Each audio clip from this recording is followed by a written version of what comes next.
Okay. Mayor Mitchell? Here. Vice Mayor Fahet? Here. Councilman Best? Present. Councilwoman Bravo?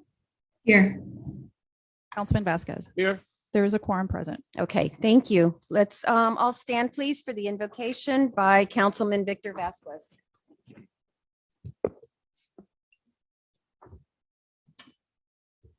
Heavenly Father, we come to you today asking for your guidance, wisdom, and support as we begin this meeting.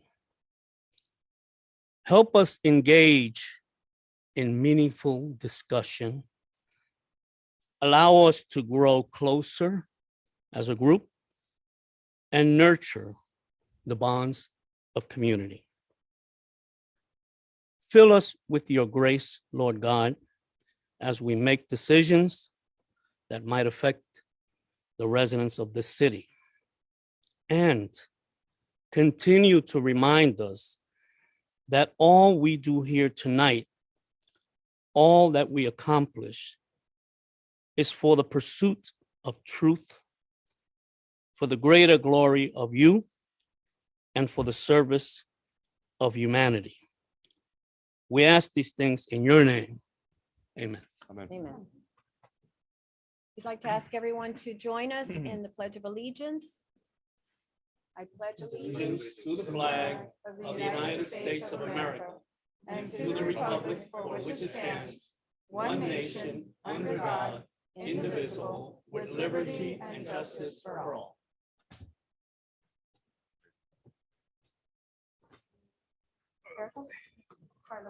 Yes. And they're right here. Okay, hello, everyone. Welcome to the City Council meeting for Monday, June 13th. It's great to see so many faces here. We're going to, with the councils, before I move to the other things, to our awards and presentations, I'm going to ask the council, we have some people that are waiting here and we have some of the items under other business kind of late in the in our agenda. So with your okay, I would like to, after we do awards and presentations, is move up the discussion by the Historical Museum so that we don't have their members waiting here Sure. so long. Okay, and I think That's fine. that's okay. Thank you. All right, so let's go ahead with the first agenda item under awards and presentations, recognition of the Miami Springs Senior High men's baseball team and women's softball team for their accomplishments this year. Councilman Best.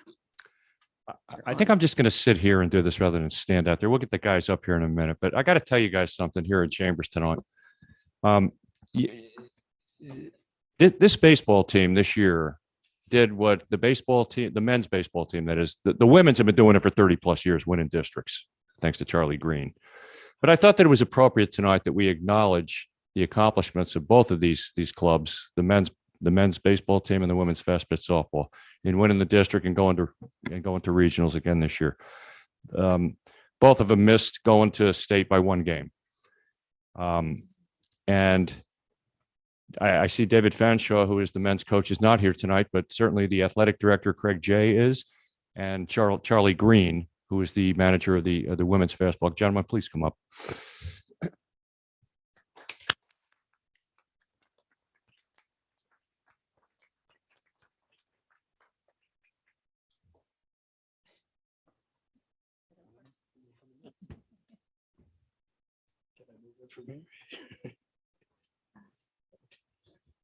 I have to mention that before we got the awards, had the opportunity over the last several years to do the announcing of all the baseball games, the men's baseball games, that is,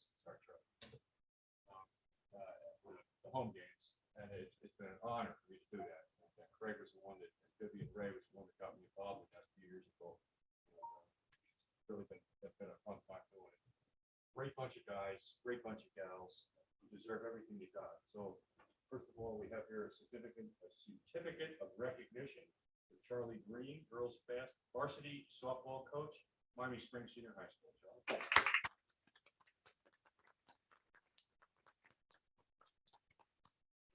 David Fanshaw, Craig Jay.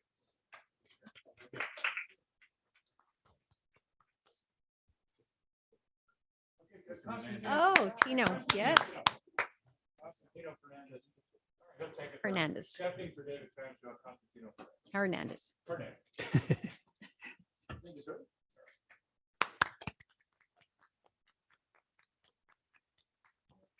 In any organization, you gotta have one guy that brings it all together. Congratulations. The athletic director for Round Spring Senior High School.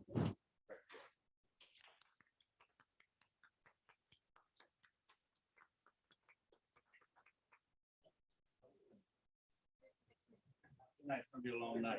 Yeah, No, no, it's but we good. want to hear, Thank hey, you, Bev. hey, you guys Thank have you. done.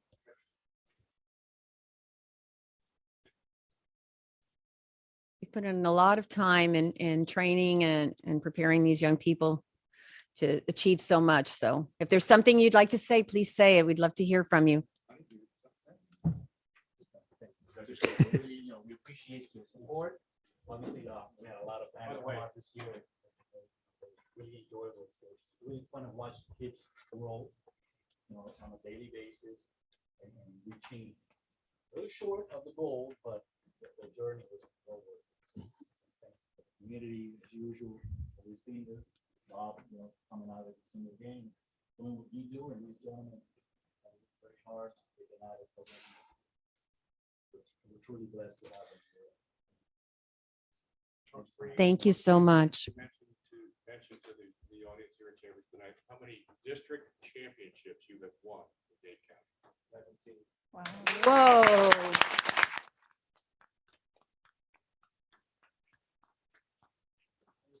Percentage and the most wins in Miami-Dade County. In the history of Miami-Dade County. It might have been the state of Florida. Whoa. I never talked much, but I went to school in Miami Springs too.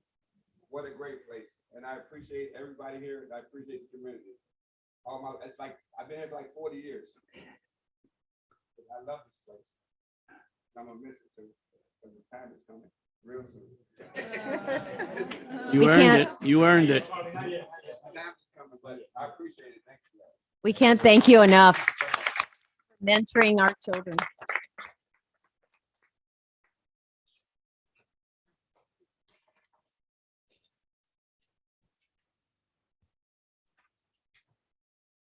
Thank you again, coaches, for all you've done for so many years. For this, I think everyone remembers their coaches, no matter how old you are. You think back on sports, you may not remember teachers, but you remember your coaches. They instill lifelong values in you and skills. Okay, so our next item is recognizing the City Hall Lobby Artist of the Month for June, and it's the Miami Springs Senior High School students, the Mixed Media Composition Exhibition.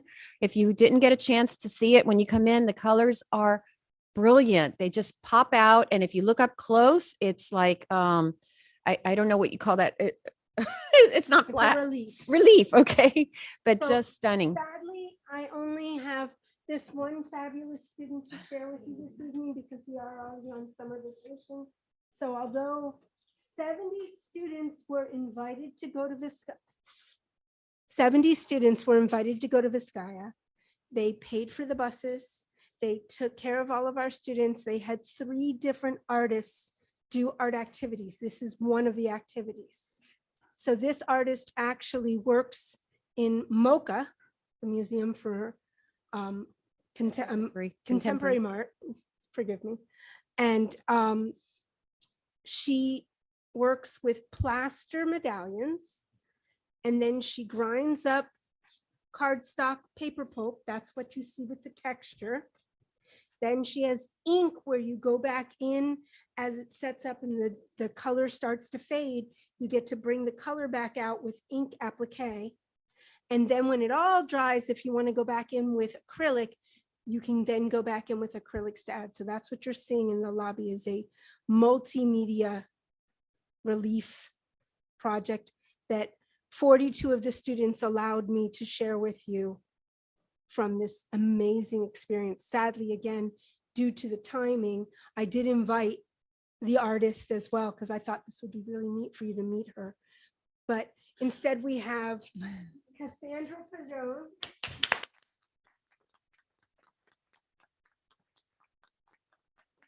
Thank thank you all enough this year for allowing us to share our art with you 4 different times this year. We can't thank you enough for beautifying our city hall with so much art and the variety of the mixed media and the different types of art. And it just Thank you. makes it so wonderful that, you know, that anyone that comes into City Hall every month when they come in, they've been able to see the talent of our students.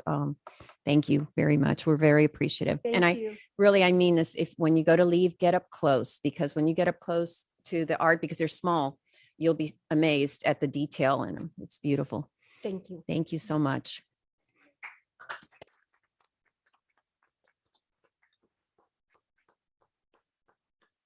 Okay, so that brings us to open forum.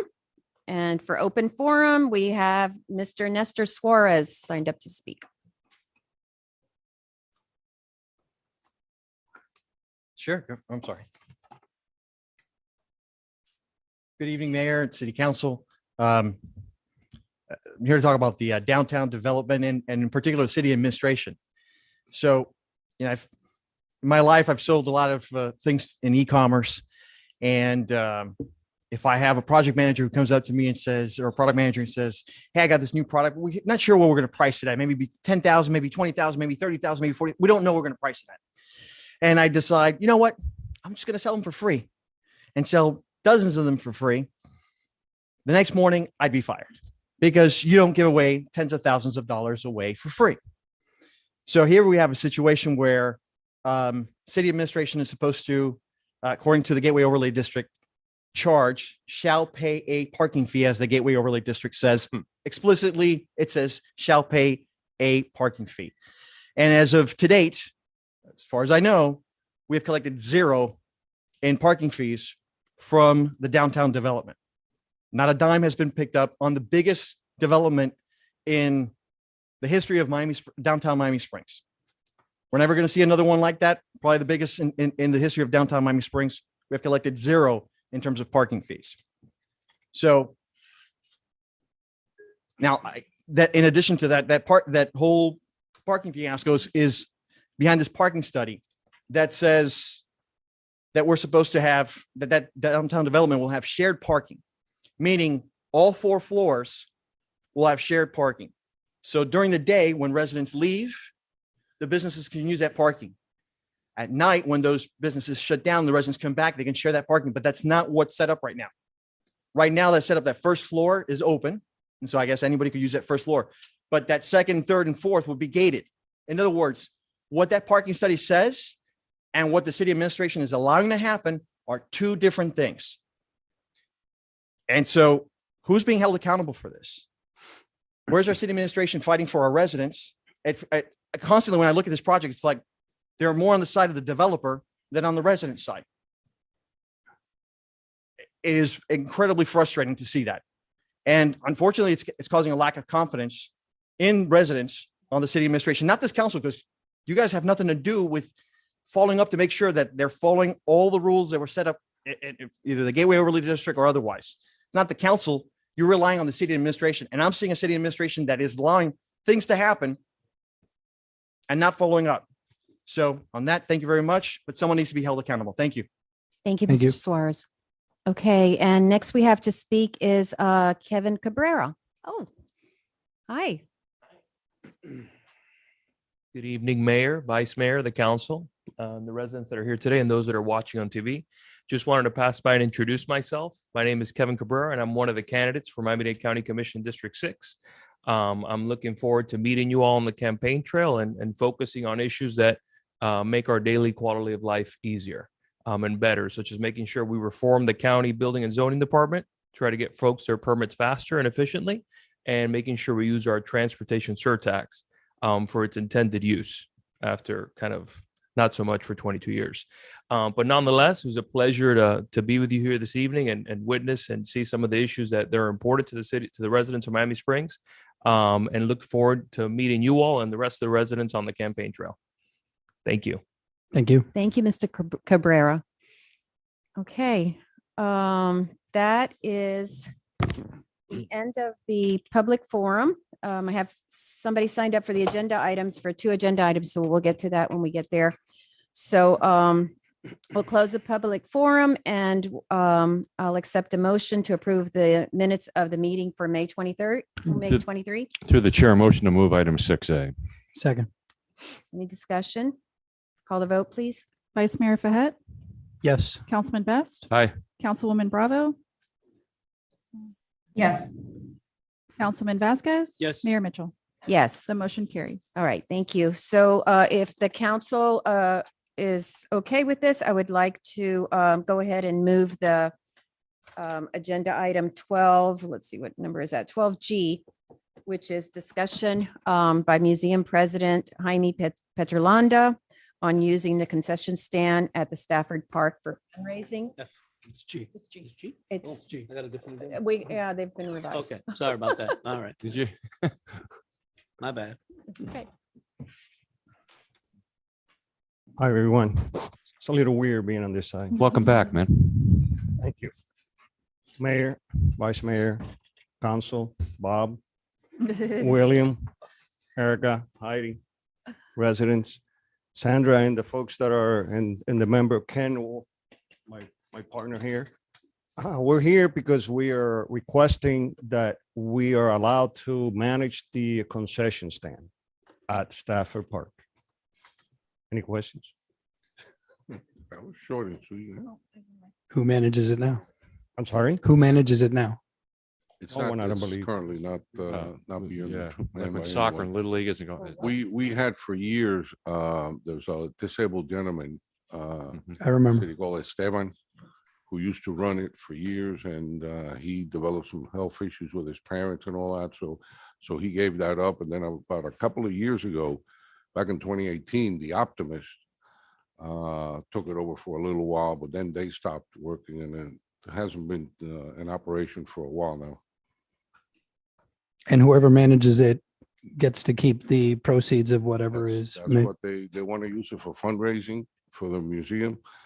So, Historical museum. yeah, they will be responsible for running it, and and whatever they make is for raising efforts. Are there any concerns for the city with that? Well, if council is okay with it and we have consensus, then the city attorney and I and Jaime and the museum will get together and draw up an agreement similar to what the one we have with Esteban and with the Optimist in the past. You know, will come to us, right? Yes. Now, the I- goal, Council, the goal is to fundraise. My goal is to keep the museum open Monday through Saturday. And for that, we need to hire at least 2 part-timers. And for that, we need obviously money. And that's the goal of raise the fundraising. I established a goal of about $12,000 now in order to be able to hire those 2 employees. So this would be part of the fundraising if you all allow it. Through the chair, I think this is an initiative that I've never seen before, that somebody would come and ask to use that. Nobody's ever asked that they could use city property for a fundraising like this, in my opinion. I'm sure it might have happened at one time, but not while I've been sitting up here. And I think it's very innovative, and I would certainly hope that my colleagues would Thank you. support it. Thank you. I think it's great to use something that we already have that was made for that purpose, and it's unfortunate that it hasn't been used. So I think it's a great idea, and it helps the historical museum, and it allows people that are there to get something to eat, and have something nearby. So I think that's great. I wish the concession stand at the pool, we could also use it too. It was built with a concession stand there, and we don't use it, and it would be great to be able to use it, particularly to assist with fundraising for organizations that are willing to run it. So Absolutely. have a question. Nonprofit organizations run by volunteers. is that, currently. it has electricity and everything? No, it's ready to go. It has So it has equipment, water, everything, fridge, everything. Everything's connected. Yes, sir. So- When do you intend to offer concessions? Well, when is the season? I think in August, right? First, we We're have getting to ahead of have ourselves. And get an agreement, bring it back to council to get it Yeah. approved so that they can start. For Walter, is They I can think start the August operation. is when the season starts. It's not that complicated with an agreement, but we'll work something out faster, so maybe we can bring it back for the June 27th meeting. I say that, I know they want to start, Sorry.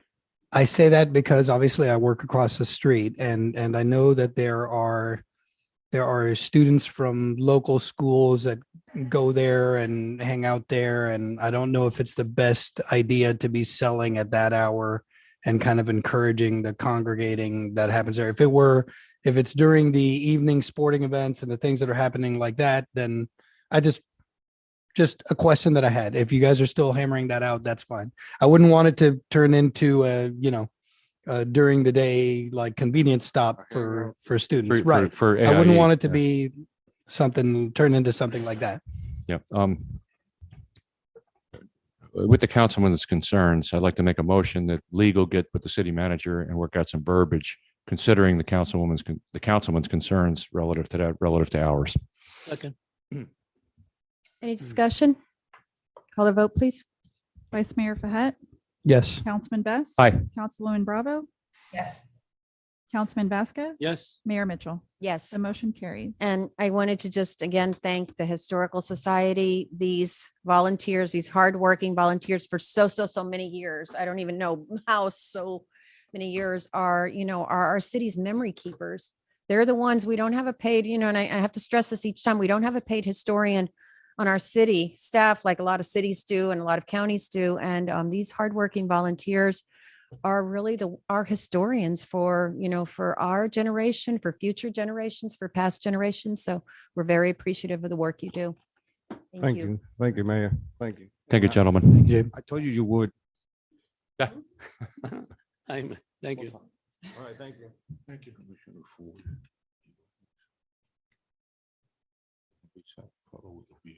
No. Mm-mm. Looks.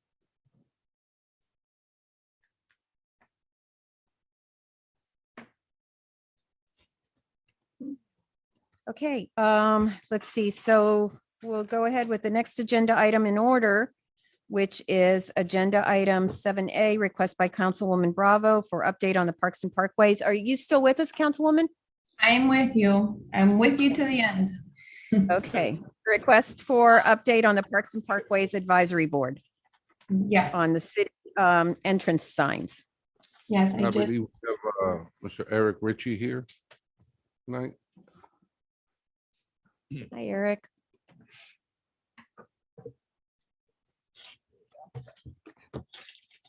Eric Ritchie, 224 Raynette. I think you all have a drawing and a list of items in front of you. Okay, so for a while now, as the council asked Park and Parkways to look at the entranceways to the springs and see what we can do about it. And we've been working on that for quite a while. So today I'd like to present an idea from one of our members, Pam Carneri. She did a rough of the sketch, and then I had a friend of mine at Renato from the Springs did this great drawing for us. There are a number of things here, and what I failed to put in here was the project isn't a complete project. It's just the start. If it goes well and we like it, then we can add to it.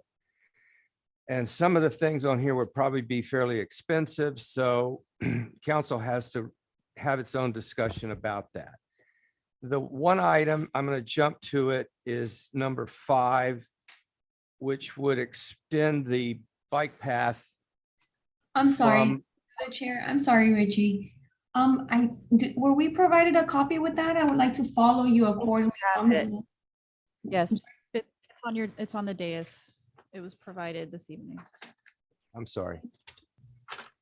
Okay, go ahead, Richie. I apologize. Oh, okay. Actually, we're getting a copy now, Yeah. Councilwoman, but I won't have it. So they're going to email it to you. Thank you. Erica's going to email it to you. Okay. Okay. Okay, so to extend if you'll look at the drawing, you can see that it has the extension of the bike path from, well, the bike path ends at the pump station on Curtis up from the golf course parking lot. And this is the little island. You can see where the driving range here is and the church. And the slash through is the bike, would be the bike path. But on that item, since the city manager has set up a meeting with the Board of Park and Parkways and the committee for the Flight 401 Memorial. And we don't know what that is. We don't know how big it is. We don't know where they want to put it and all those things. So it wouldn't make any sense at all to put the bike path in without knowing where the statue would be going, because then we'd have to tear it back up again. So it wouldn't make any sense. So this is a very slow process of a project. Okay, so a couple of things up front. We have the Robolini, the Phoenix Robolini on the sign at the south end of this area. It's down where you see the circle with it seems like a cross in the middle of it. So that's in front of that is the welcome to Miami Springs, or whatever it's going to be. The Historical Society will be the ones who will come up, or the board, the historical board will be the ones that come up with the design, but the placement would be the same as the one that's there. There's some electrical problems. They're not, you can't see it the way it should be seen. It's not set up right. So we need to fix, that needs to be fixed regardless of what else we do. In that circle at the south end of your drawing would be stones, and it's just now weeds inside of it. The segments inside the circle are just grass. So that would be replaced with some kind of decorative stone. We have, the plan is to put in 10 Royal Poincianas. Those are the red trees on the plan. And the brown pieces, as the key shows you, are the benches, some bench placement.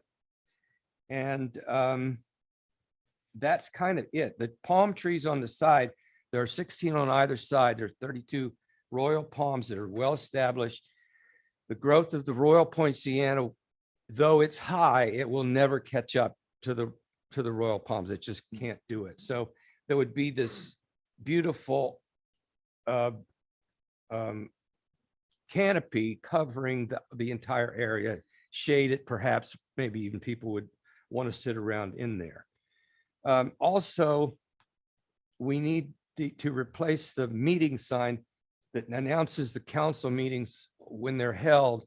There's one near the circle, and there was one there, and I think a car hit it, knocked it down. So we need to get that replaced as well. Improve the lighting. And yeah, I added to we will place Pam. I think Pam has a good sense of where this stuff, where the trees will go. And I myself have a feeling that I can help her draw the circles on the ground, so Public Works would actually, put the plants in. So this is an attempt to get attention to entryways to Miami Springs. When you have it, you should do something with it. And this is going to be, once it's grown out, it's going to be absolutely beautiful. And it'll be a welcoming sign for people coming into the Springs. So that's just kind of where it stands now. If you have any questions, I'll be glad. Eric, let me just, the timing is great because I spoke to the group from Eastern 401. They're going to be here at the next meeting, June 27th, for a presentation.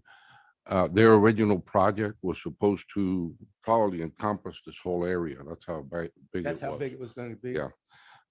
But they have not been able to raise the money.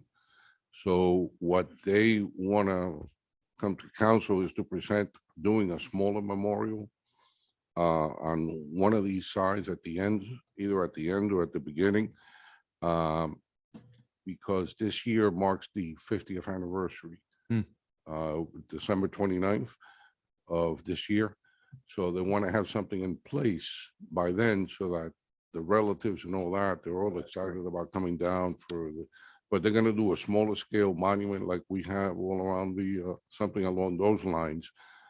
And in the future, if they ever raise enough money, they'll look at doing the larger project. So if you can be here on June 27th and we can Watch their you can presentation. talk to them and you can see what, she's gonna be sending me some of the renderings of what they're looking at. So as soon as I get them, I'll send them to you so you can see what areas they're looking at.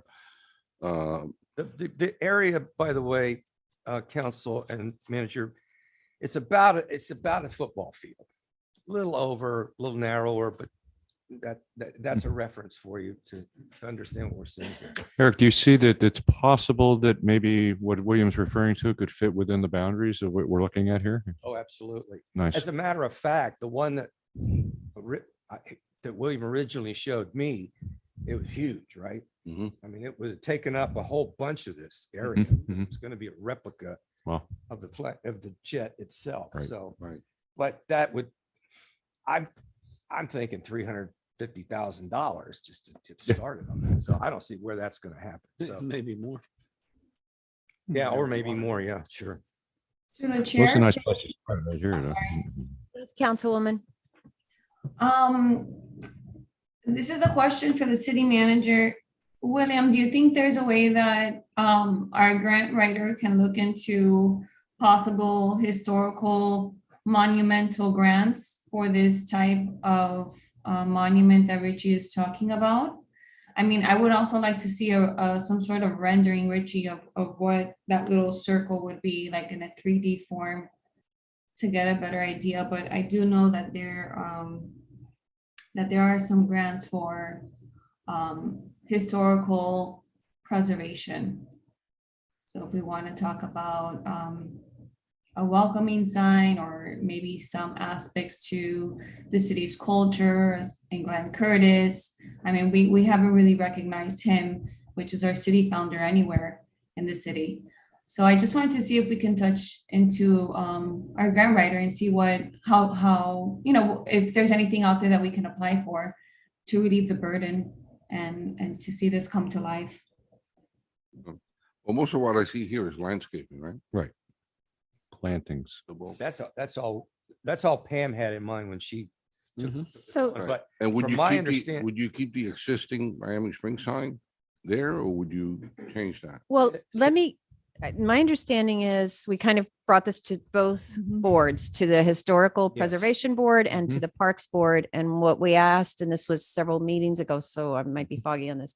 Yep. But my understanding was we had talked about having several entrance signs throughout the city at key entrance, not just on Curtis Parkway, but throughout the city, so that when you enter, you know, welcome to Miami Springs, because for most places, when you enter Miami Springs, from most areas, you know, it's different. You notice it and right away, but there's nothing to really delineate that or identify that it's Miami Springs. So we had talked about throughout the city having signs. And then we asked the Historical Preservation Board because we had talked about how it would be nice if the signs had some sort of, were designed to incorporate the Pueblo Mission style of the city, which, you know, more and more we kind of keep losing that. Yep.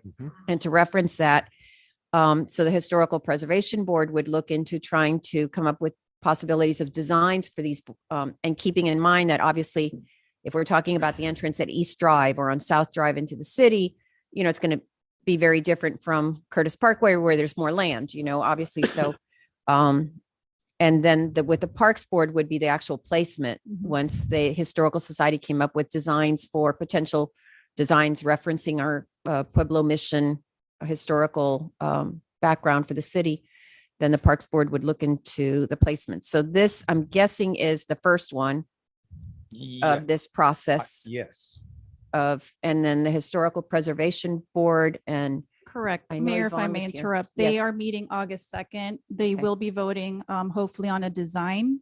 So, and I know the workshops are going to approaching in August. So that's something that I've asked them to work on expeditiously. So that way you can review if funds are available in order to try. propose signs. Yeah, it'd certainly be good for them to complete that work because we'll be right in the middle of budget right then. Correct. just going That's into why, budget, yes. Yeah. So August 2nd, they will be meeting, they'll be voting on a design, and I'll forward that Okay. along as well. And Decent. then the design is going to have to, obviously, to And work with fit the the Parks Board location as of well. locations and, the size depending on where it is. The sign might be a little bigger. There might be some real limitations in some of the entrances to Miami Springs, but, we should have something consistent Yep. of any entrance place. And I know we've talked about this before. It's, it's something we just need to move on. We should, Okay. and there's electric there already, so we can do it night and day.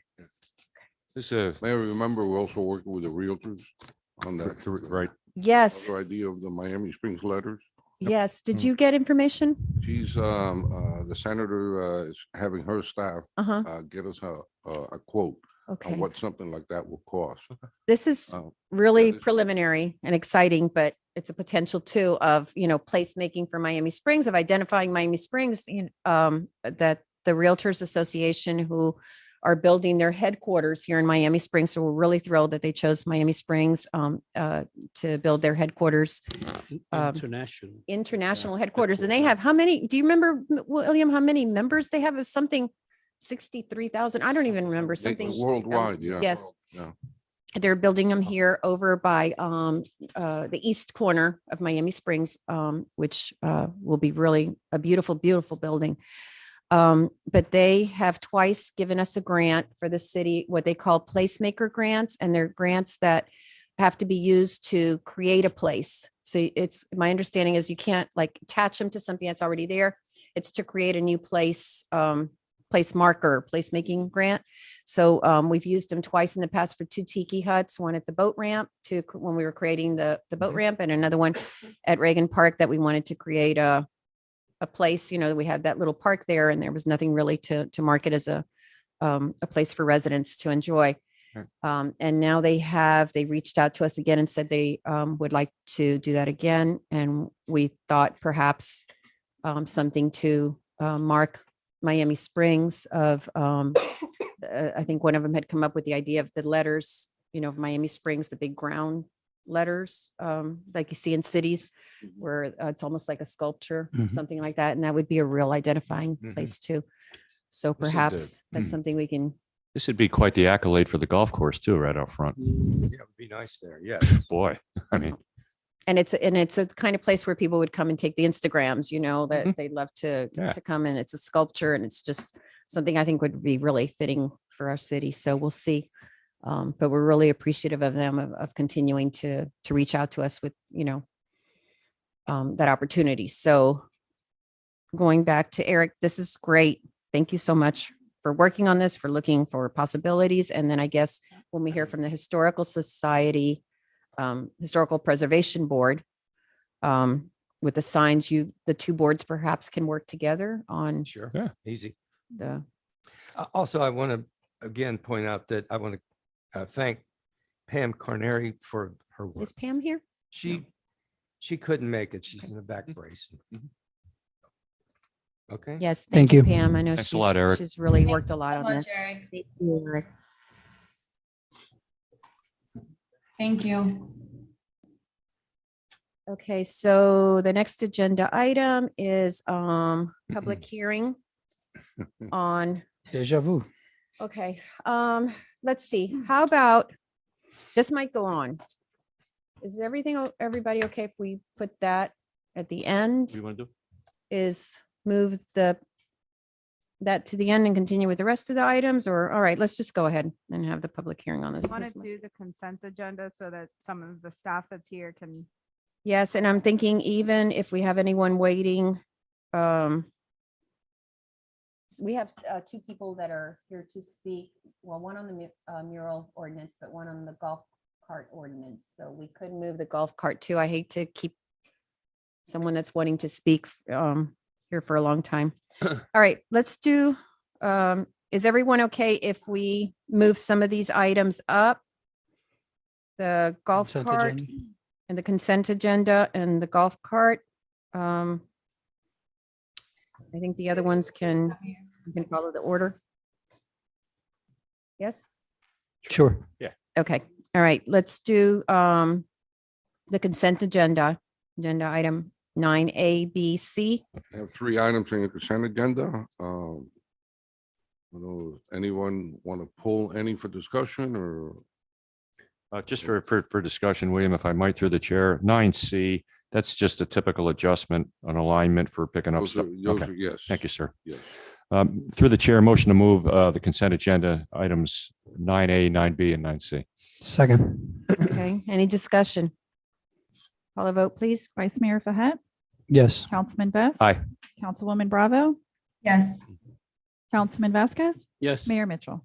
Yes. The motion carries. All right. And then the other item I would like to move up, if the council agrees, is the request by Councilman Vasquez to discuss golf carts in the city, since we have someone waiting to speak on that. All right, the floor is yours. Madam Mayor and members of council,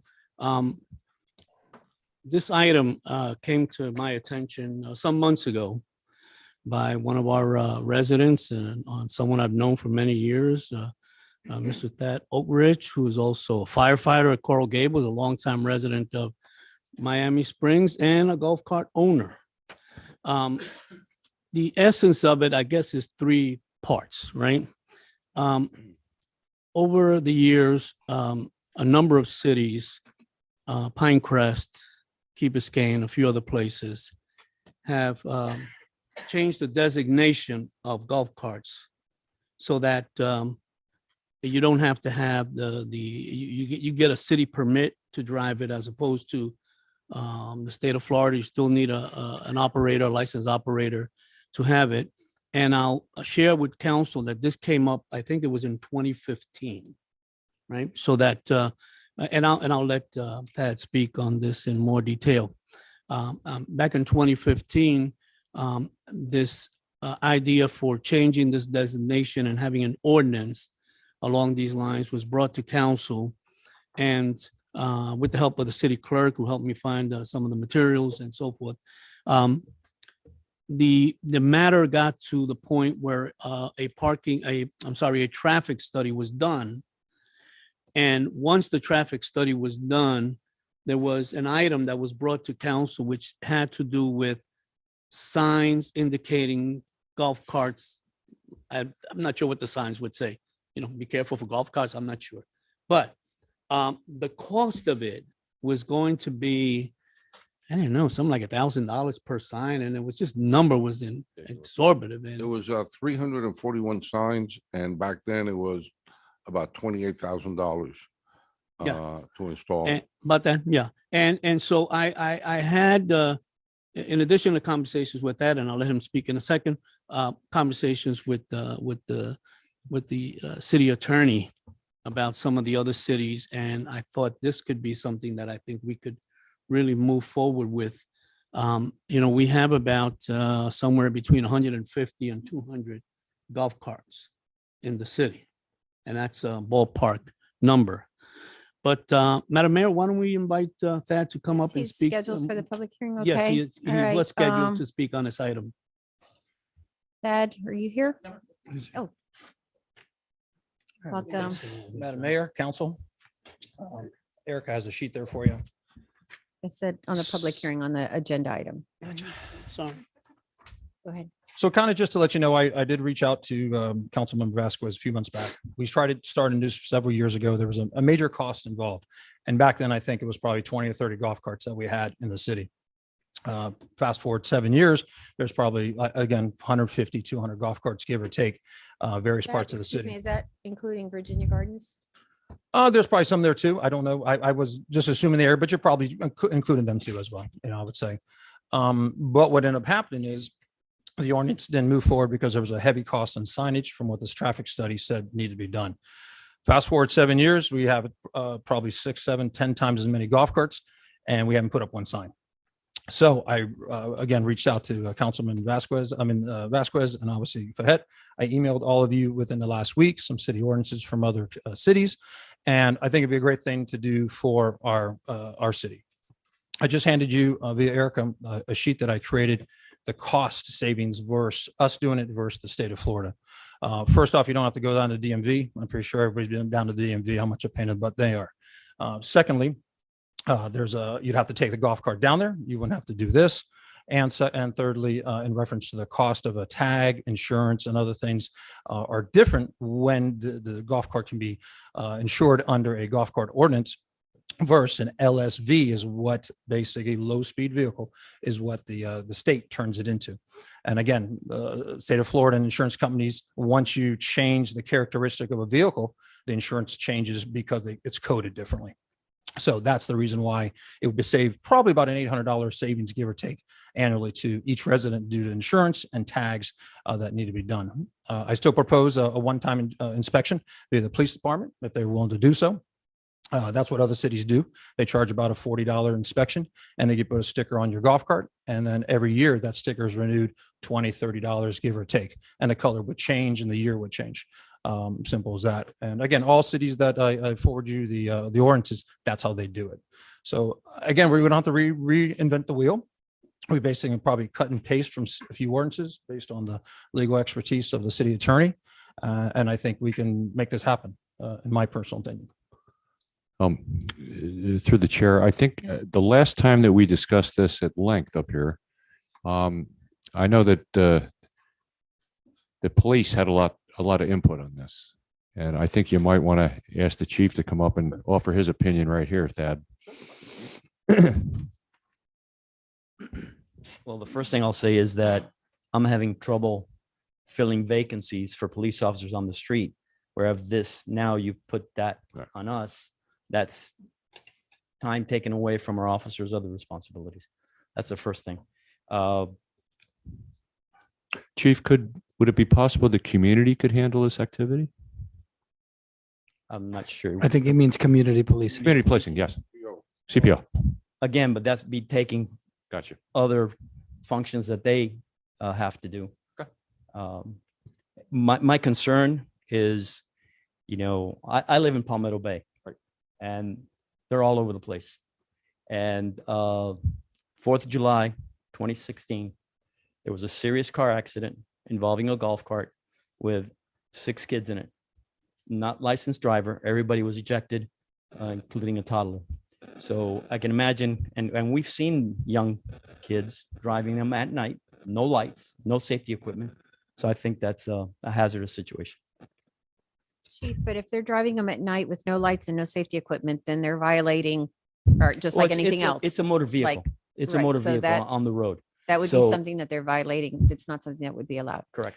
Is there training that our officers, how would our officers or PSA officers, community policing officers, how would they know what to inspect? Would they have to go to training for that? Is that something that's given that you know what to look? I mean, I'm wondering what exactly are we looking for and I would say that it would probably fit the same criteria as a low-speed vehicle. You'd have to have lights, brake lights, turn signals, seat belts, windshield wipers, a horn. And another thing that in researching the law today, even a golf cart, when you have a child that is of a child safety seat age, there has to be a child safety seat in that golf cart if the child's in there, because it is a motor vehicle. Yes, sir. Add, Mayor? Yes.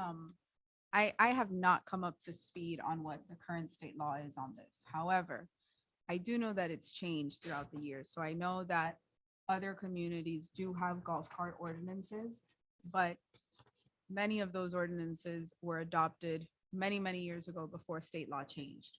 So whatever we do, if the council decides to go in the direction of pursuing or permitting golf carts within the city, does have to be within whatever the current restraints of the state law are. So to the extent that we could provide for enhanced regulations and require seatbelts like some cities have in their ordinances, if the state law permits us to do that, we would, I assume. But I don't know that that is a regulation that we could do. So this is going to require extensive, research into how that would actually work. So in other words, what we have in front of us here, the city ordinance versus the DOT LSV requirements is really not the way it meets the eye, because I'm you're going to sorry, probably have, I'm not familiar. I haven't seen that document.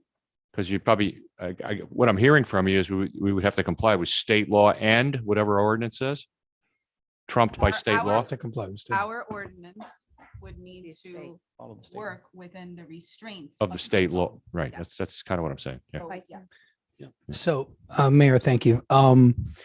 So this is just a discussion point. I think that with the popularity of people using these low-speed vehicles, I think it's something that we should look into. It is my understanding from reading the ordinances that have been kind of shared that, again, there's other municipalities. I believe it's Color Bay, Palmetto Bay, Key Biscayne, just to name a few, are doing it. My understanding, or where I would be on board with this, is that we would require all of the same safety features that LSVs require, right? So it's not just like, hey, so now if you have a golf cart, it would have to be a converted golf cart.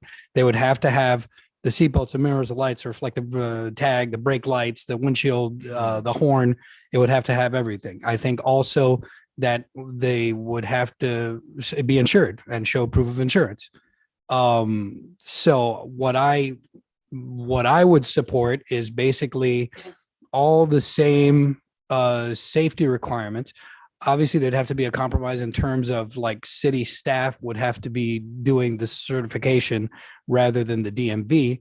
But I think that we could pass along that cost to the people that are getting their carts certified, because I'd be willing to pay more to get it certified in the city rather than going to the DMV. That's like, right. Not to mention, you got to put it on a trailer to take it over to the DMV. So if it's a great savings in terms of what the insurance premiums are for residents, and if we could charge as much, maybe even a little more for the convenience of doing it within the city, if we require all the same safety features, if we're requiring that they show proof of insurance so that they're insured and we're being responsible, to me, it seems like a no-brainer. Now, I realize that we would be taking on, having to certify the vehicles. I think in talking to some folks, there's kind of some ideas about like how you could do it at like events like the farmer's market or have something like that, or again, the community policing office. I mean, that's something that we would have to work out. But in terms of a point of a discussion item on this agenda, I think that there's enough benefit for us to look into doing this and having Heidi look into it so that we could work out the details, because it seems to me like it's something that would benefit the residents greatly for something that's, becoming more and more popular within our city, as evidenced by the fact that we had that holiday parade where we had, 5 times as many carts this last year than we did the previous year. I think that we should as a council come to a consensus about having Heidi look into how this could work, and then we could take the feedback of the chief, and we could really do this the right way. But to me, it seems like kind of a no-brainer that we should look into doing this, because there are other municipalities that are doing it pretty successfully. But I do not think under any circumstances it should make it more unsafe or have more liability because people aren't being insured. I think we should just keep the same requirements and see if we could keep it in-house for the benefit of the residents. I did have one question, but I'll tell you what, I'll just leave it at that. I think that this is something that we should move forward and advise council to look into how this might look and how we could make it work in the city. Through the chair, I too am in agreement with Councilman Fahed on this. And obviously Councilman Vasquez's item, but I know that when it came before us before, there were not nearly the number of golf carts that there are now. That I can tell you, not even close. So Councilman I- Vasquez, may did you have something? Well, Sorry, Chief. the May- chief wanted to say. Oh, yes, sir. something. Go ahead. Yes, there are more, but the more that I see are LSVs with tags and registration. There are a lot with tags, yes, sir. Correct. And I've the other seen it. thing that I think you need to keep in mind, Mhm. traffic in the Springs has changed in the last 5 to 6 years. Mm-hmm. Okay. We're posting our traffic summonses weekly. It- Last week alone, one of our officers with radar stopped the guy that was doing 50 miles over the speed limit in a 30-mile-an-hour zone. So my concern is Safety. the safety. Yeah, sure. That's my concern. Yeah, no, and Chief, to your credit, sir. But maybe it can be done somehow. Maybe we can put our heads together and do it and make it make sense and not to, and so as to allay your concerns that the officers would be tied up with doing this instead of doing their jobs, as you suggest. Maybe Public Works can get involved. I don't know. I don't know who the authority would be, but Wait, Councilman Vasquez, Is it do okay you if I pose one want question? to If you say don't mind? something? Yeah, go ahead, Really Wolf. quick. I'll allow the question. Thank you. Okay. Just one quick question, because I know that the previous, and thank you for bringing this up, Councilman Vasquez. The previous study had talked about like an inordinate amount of signs. I mean, look, I've been in Key Biscayne a lot, and if there are golf cart signs, they haven't stood out to me. Is there a requirement of the number of signs? Like what is the requirement? Because, and maybe we don't have that answer right now, but it seemed like 300 and something signs. If you look at the traffic Yeah, study, they it show was. you a map. What they did was an analysis of streets citywide, and then determined certain streets where they should not be allowed and others where they should be allowed. And in those where they should be allowed, they were required to put signage. This was back in 2014, 2015. So I don't know if the laws changed, or that's something we have to consider. But I know there were certain streets for sure. Curtis Parkway, Northwest 36, even the memo Young. that the police chief at that time, Captain Bond, or Chief Bond, Mhm. he listed a number. He said Northwest 36th Street, Lejeune, Coolidge, Kenmore, Sheridan, East Drive, South and North Road, Poinciana, and Curtis Parkway. Right. Mhm. And if you look at the traffic study, it's I can pretty see much along 36th those Street, lines. remember Lejeune, that. some of Yeah. them are given, but. Well, the but are those are those- also Parkway's county roads. surprising. And so Correct. Miami-Dade County will not allow them under Mhm. Miami-Dade County Mhm. ordinance for a golf cart to be on their roads. But those restrictions are already in place, Yes, right? correct. For LSVs. Yeah, and No, once you have the LSV with the registration, it's It's same as a car. but with an Although- LSV, can you leave Miami Springs, go into Hialeah and, Well, theoretically, I guess you could. But do they can't go- allow it? It can't go over 25 miles an hour. but because I guess it's a motor vehicle, Motor vehicle. just like any other. Do Key Biscayne and Palmetto Bay have the sign requirements that was just discussed a minute ago? I'm not sure about Key Biscayne. Palmetto Bay? Do you see them there where you live? I mean, Get home late sometimes. yeah, I hear you, man. No, it's not a fair I'll be honest question. with you, I'll keep my eyes All open. right. for 'em. Look, Through the chair. Yes, sir. If, just piggybacking on this point, as I recall reading some of the ordinances, it seemed to me, comparatively speaking, that there were going to be an excess of signs in our smaller city Yep. than in some of the other cities. And I think that was one of the issues Right, it about was. cost. I mean, William, you can correct me if I'm wrong. However, the point about certain streets, Curtis Parkway, Northwest 36th Street and so forth, some of the cities that I saw, there are like Sunset is not a place, a Sunset, a part of South Miami. There are places where the ordinance says there's no golf cart traffic. I mean, I could see that here, not allowing it on Curtis Parkway. You might cross Curtis Parkway as the golf carts do, but not the length of the road. It's a state road and so forth. So, so I would welcome us, developing a better conversation and understanding of this, and of course, taking into consideration the points that Chief has made to see if we can move forward with this, and that would be my recommendation.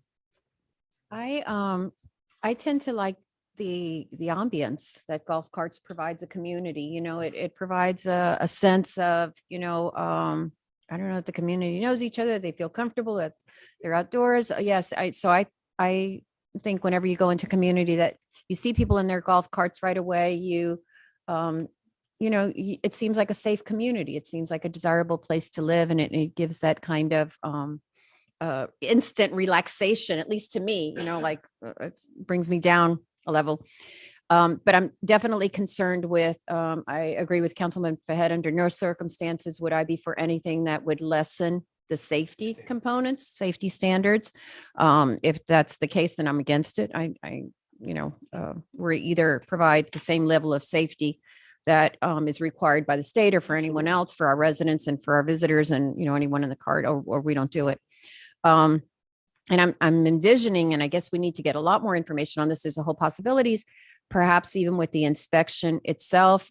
It could be, that they make an appointment and they go to the community police office and get it inspected, or that we do it, say once a month or once every 3 months or something, that there's a similar to how we have days of the month that, right, exactly, something like this. And this is the day, and until that day, you wait and you get your vehicle ready. I'm concerned with the citations, or the citations that are issued for violation of something like this. Would they be the same as if someone's operating another motor vehicle, or is it they have their specific It's a citations? motor vehicle. So if you run a stop sign with a golf cart, you're Okay, gonna so get a it's the ticket. same thing. So if you're operating without a seatbelt, the same thing. If ticket. you're not, You don't have a license? if you don't have a license. Okay, so I want that to be important, because it's not going to be like, oh, well, it's it's a golf cart. It's not that, as far as safety and as the requirements and the responsibility of who's ever doing it, Yeah. that we're holding them accountable for the same. Golf cart by as- state statute is classified as a motor vehicle. Okay, the signs themselves, I don't know. I think we can work something out with. I don't think we need 6 zillion signs. I guess we'll have to look into that, but that shouldn't be the reason that we're not doing this. Is the cost of signs or number of signs. So I guess. I was looking back at the memo that Chief Bond, and he references Florida Statute 316.212, which says, one of the things it says is that signs must be posted to designate where such operation is allowed. I Okay. don't know if that's changed now, but that's in the statute. And perhaps what we need to have too is signs saying if they're not allowed on say, obviously Northwest 36th Street. I don't think anyone would, mistake that as a place for golf carts, but on Curtis Parkway or North Royal Poinciana, or these, kind of questionable, then we have to have signs up, perhaps saying no golf carts, with the golf cart X on it, or I don't know, something. But we can deal with all that. I know the popularity of golf carts has increased. We see them a lot more. And I'm saying golf carts, the low speed vehicles has increased a lot. We see them all over. So what I want to get clear is I'm kind of confused as to between the low speed vehicles and the golf carts.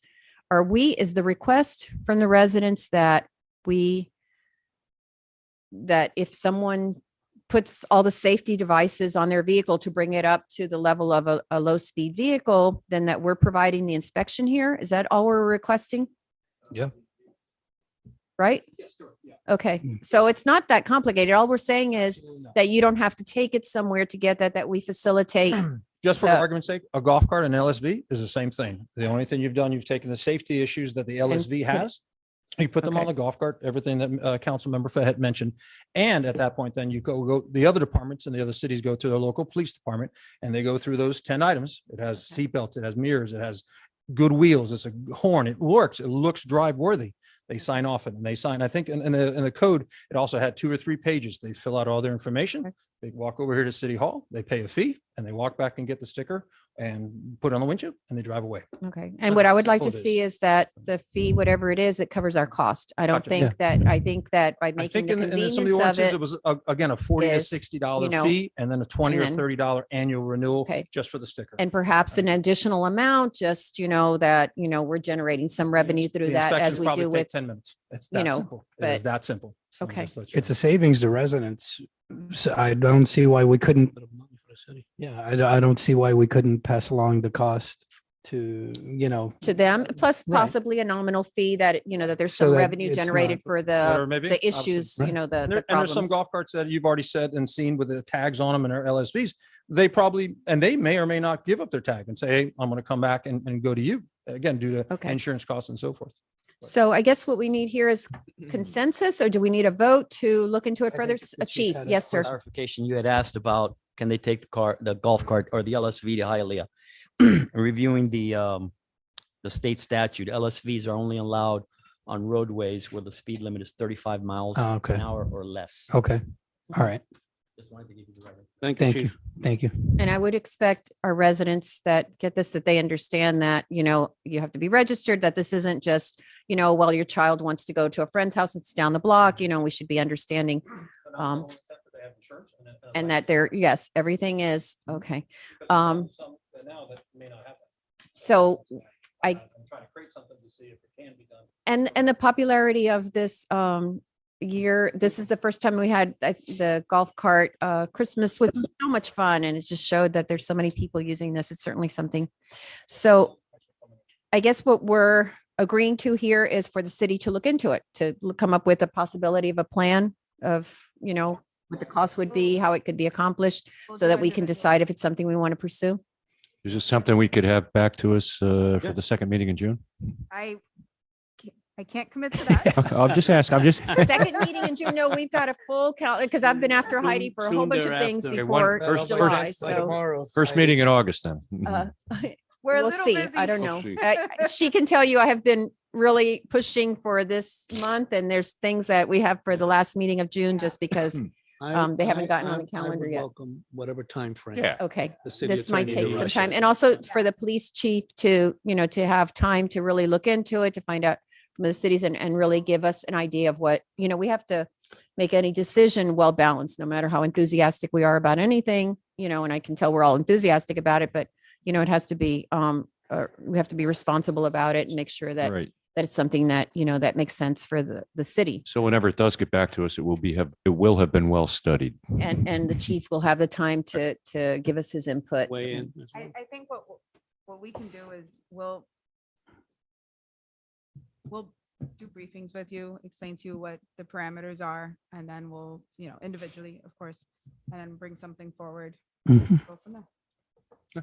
Sounds like a plan. Okay. Thank you, Great. Ted. Thank you. All Thank you, right, Chief. Thank you. Thank you, Chief. Chief. Thank you. Okay, so let's go back to the regular agenda item now. 12A, I think. 12, no, 8A. public hearing, 8A. 8A. Okay, let's do this. We 8A, have a yeah. public hearing on agenda item 8A, and I have Carla Matt signed up to speak. And I'll go ahead and read the ordinance title, Mayor. This is item 8A. It's an ordinance for second reading. It is a required public hearing. This is an ordinance of the City of Miami Springs, Florida, amending Chapter 150 zoning code, Article 14, additional regulations of the city's code of ordinances by creating Section 150-46 murals to define and prohibit murals and provide for amortization regulations for existing murals in the city, providing for conflicts, providing for severability, providing for codification, and providing for an effective date. Hello, good evening, Madam Mayor, council members, our listening and viewing audience. My name is Carla Hernandez Mats, 5553 Northwest 36th Street. I am the president of United Teachers of Dade, and I am also a resident of Miami Springs.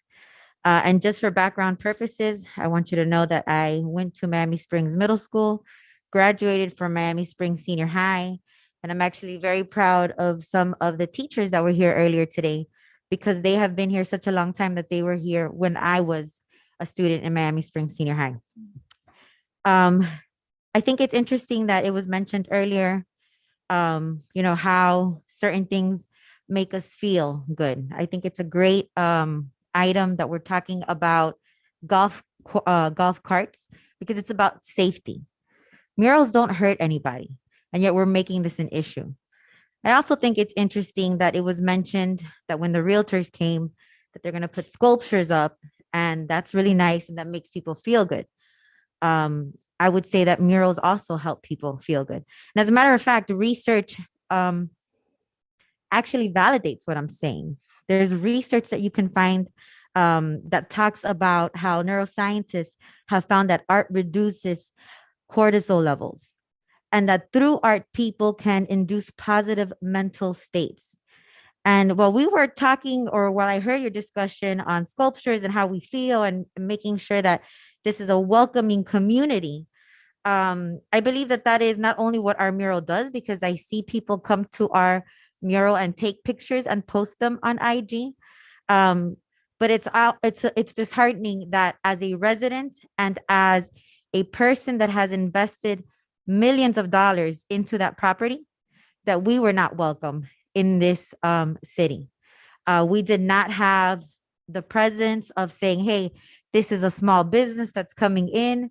They have cleaned this area up. They have made this better, but that's okay because we're past that. We're here today. Those teachers that were here earlier while you were giving them accolades for their art, the art that you display here, are our members. They belong to their professional organization. They belong to United Teachers of Dade. Those coaches that you saw here, they're also members of United Teachers of Dade. And so I'm at a loss of words when we think of who we are and what we represent and how we're fighting for the well-being of those teachers who do noble work, who do God's work every single day with their students, that teach them that they can break ceilings, that they can be better, that they can do better and make our community stronger. That instead of embracing the work that we do as an organization, that instead of saying that is great because they are fighting for our teachers, they're fighting to recognize that they get paid what they are due, that we protect kids, even in unfortunate situations like Uvalde and Parkland, where teachers have shielded students with their bodies, that we're here signaling out an organization because of hurt feelings. And that we're signaling out because let's be honest, the ordinance should be called the Ordinance Against United Teachers of Dade, because we're the only mural on 36th Street. This was something that was already worked out. This is something that was already taken care of. And I want to make sure that there are certain things that are on the record. Okay.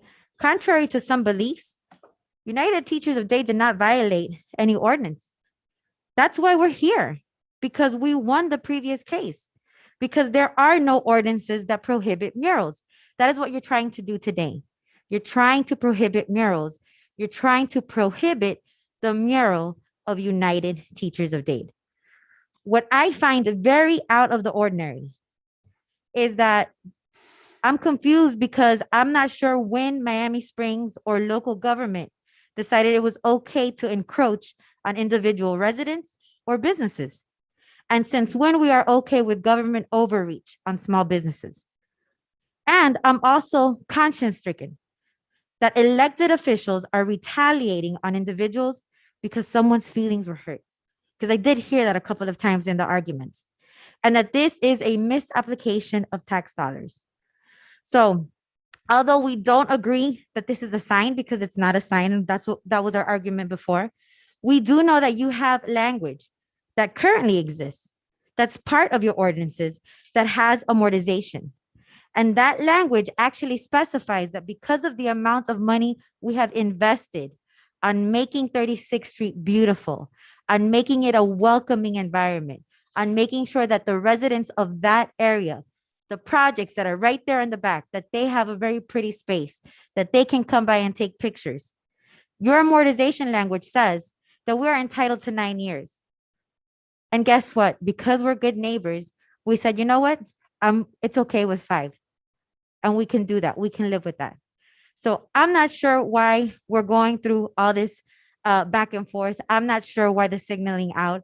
I'm not sure why the hurt feelings, but I am conscience stricken that this is the way that the city of Miami Springs elected officials wants to treat small business owners.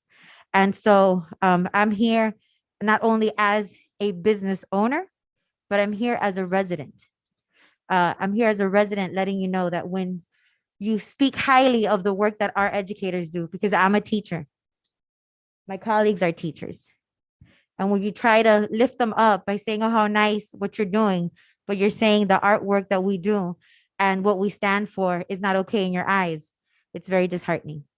And I hope that you all on this dais today will reconsider not only the position that you have taken, but really the words that you're saying against the teachers, the entity, the people that we represent at United Teachers of Dade.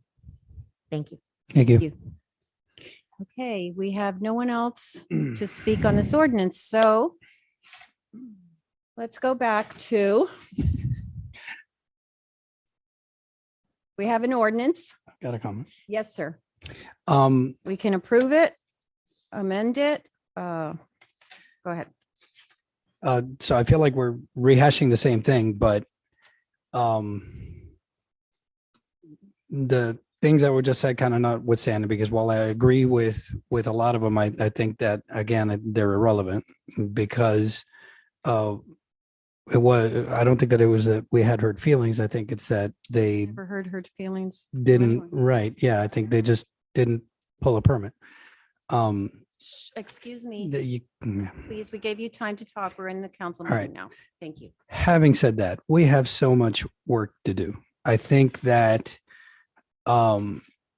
their legal representation and by virtue of what the president of the organization said, that they'd be willing to compromise with us at 5 years from today.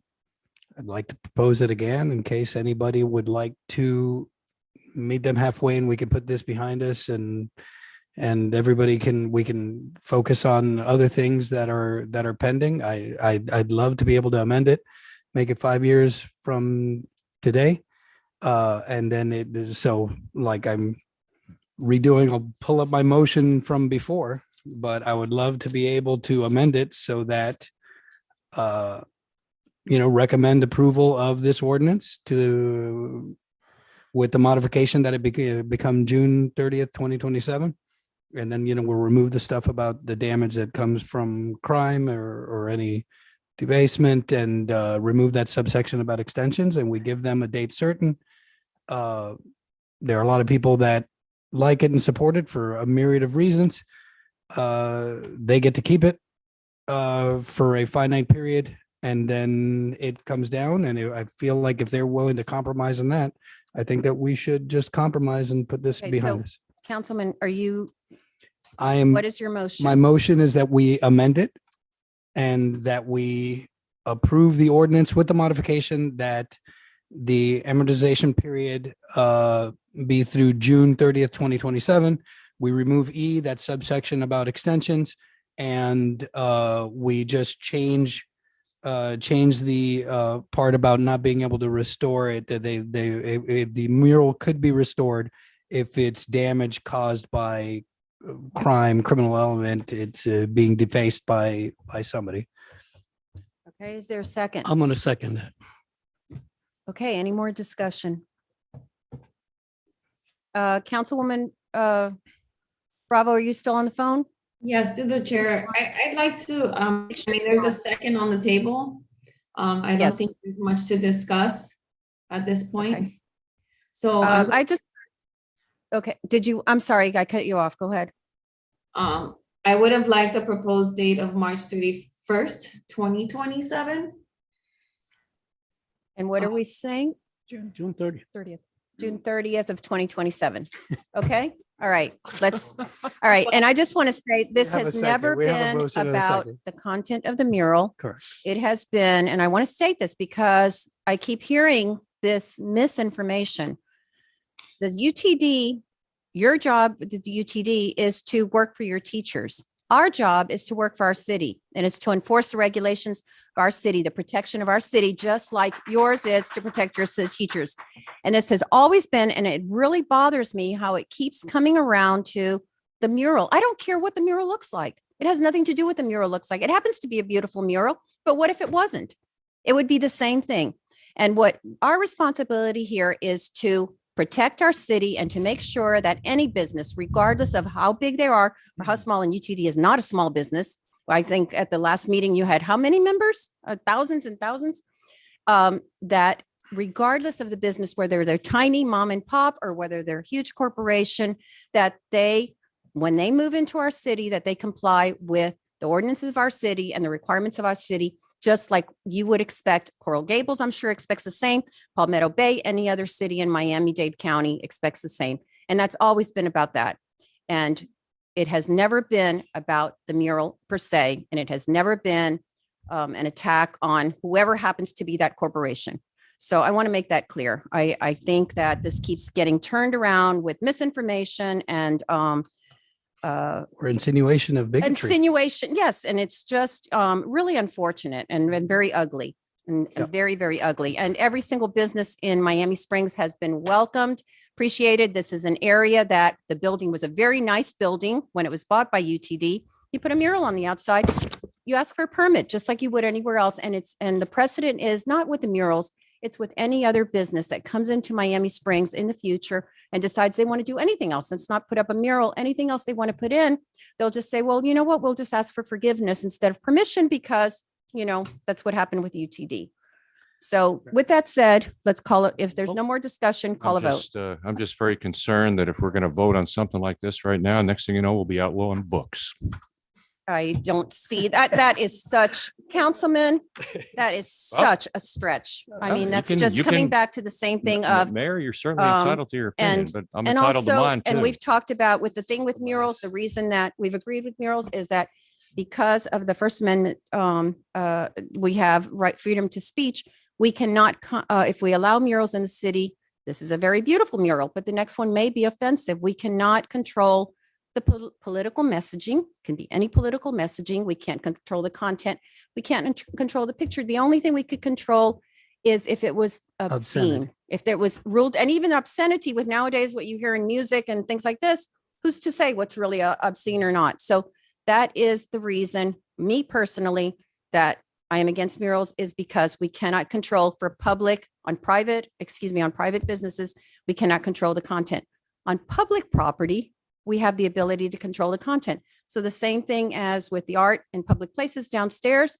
If we find that there's something we don't want there, we just don't have art in public places. We have the ability, the placemaking with anything else with grants, we apply for the grant and we know what we're asking for and we have control over what's placed there. So it's a very different thing than with a private business allowing them, and they have the right to freedom of speech if we allow, I'd say 80% of the time, there'll probably be beautiful murals that we all, agree on and find wonderful. What happens with the 20% that aren't? We adjudicated. We put stuff in place where we adjudicated. That's what happens. Call the vote, please.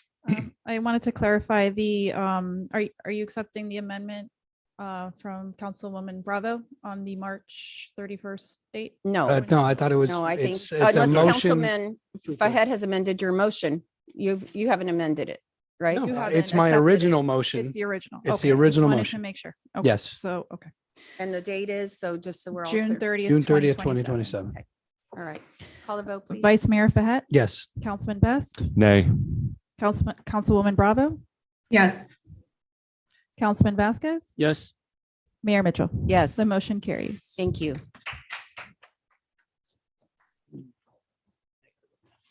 Okay, next agenda item.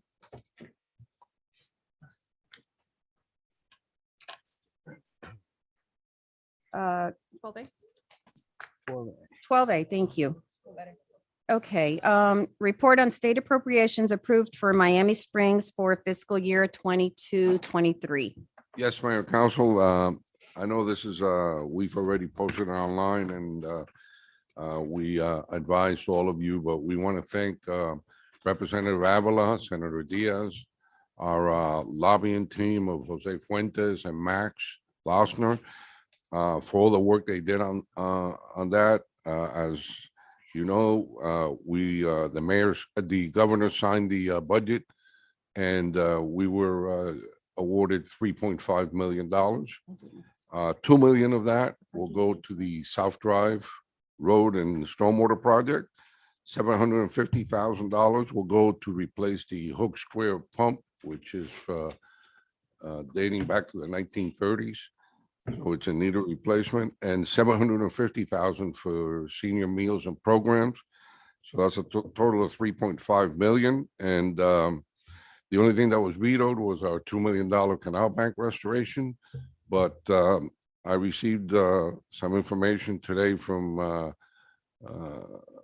Representative Avila's office, and I put in the request again because apparently there's some additional funding that's going to be available.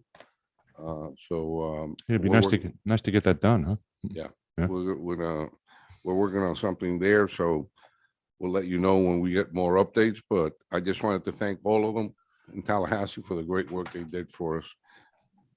And by the way, just as a heads up, Brian has accepted to be the Grand Marshal for this year's 4th of July parade. Cool. Wonderful. Excellent. And it has been, I mean, this has been historical, the amount of appropriations that we've gotten for the city this year. So we're really, It has been. I can tell you there's some other cities throughout the state that have gotten nothing or had one small project approved, and we've had 4. So we're extremely appreciative of the hard work that our legislators, and, basically it comes down to that. People say that's their job. Well, they're all up there doing the same job.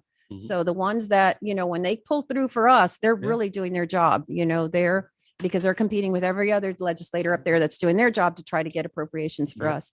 So we're extremely grateful to Representative Brian Avila and Senator Manny Diaz, and also our lobbyist who, are just a great team, Becker, of working up there on our behalf, because none of us have the time to be up there doing it in Tallahassee.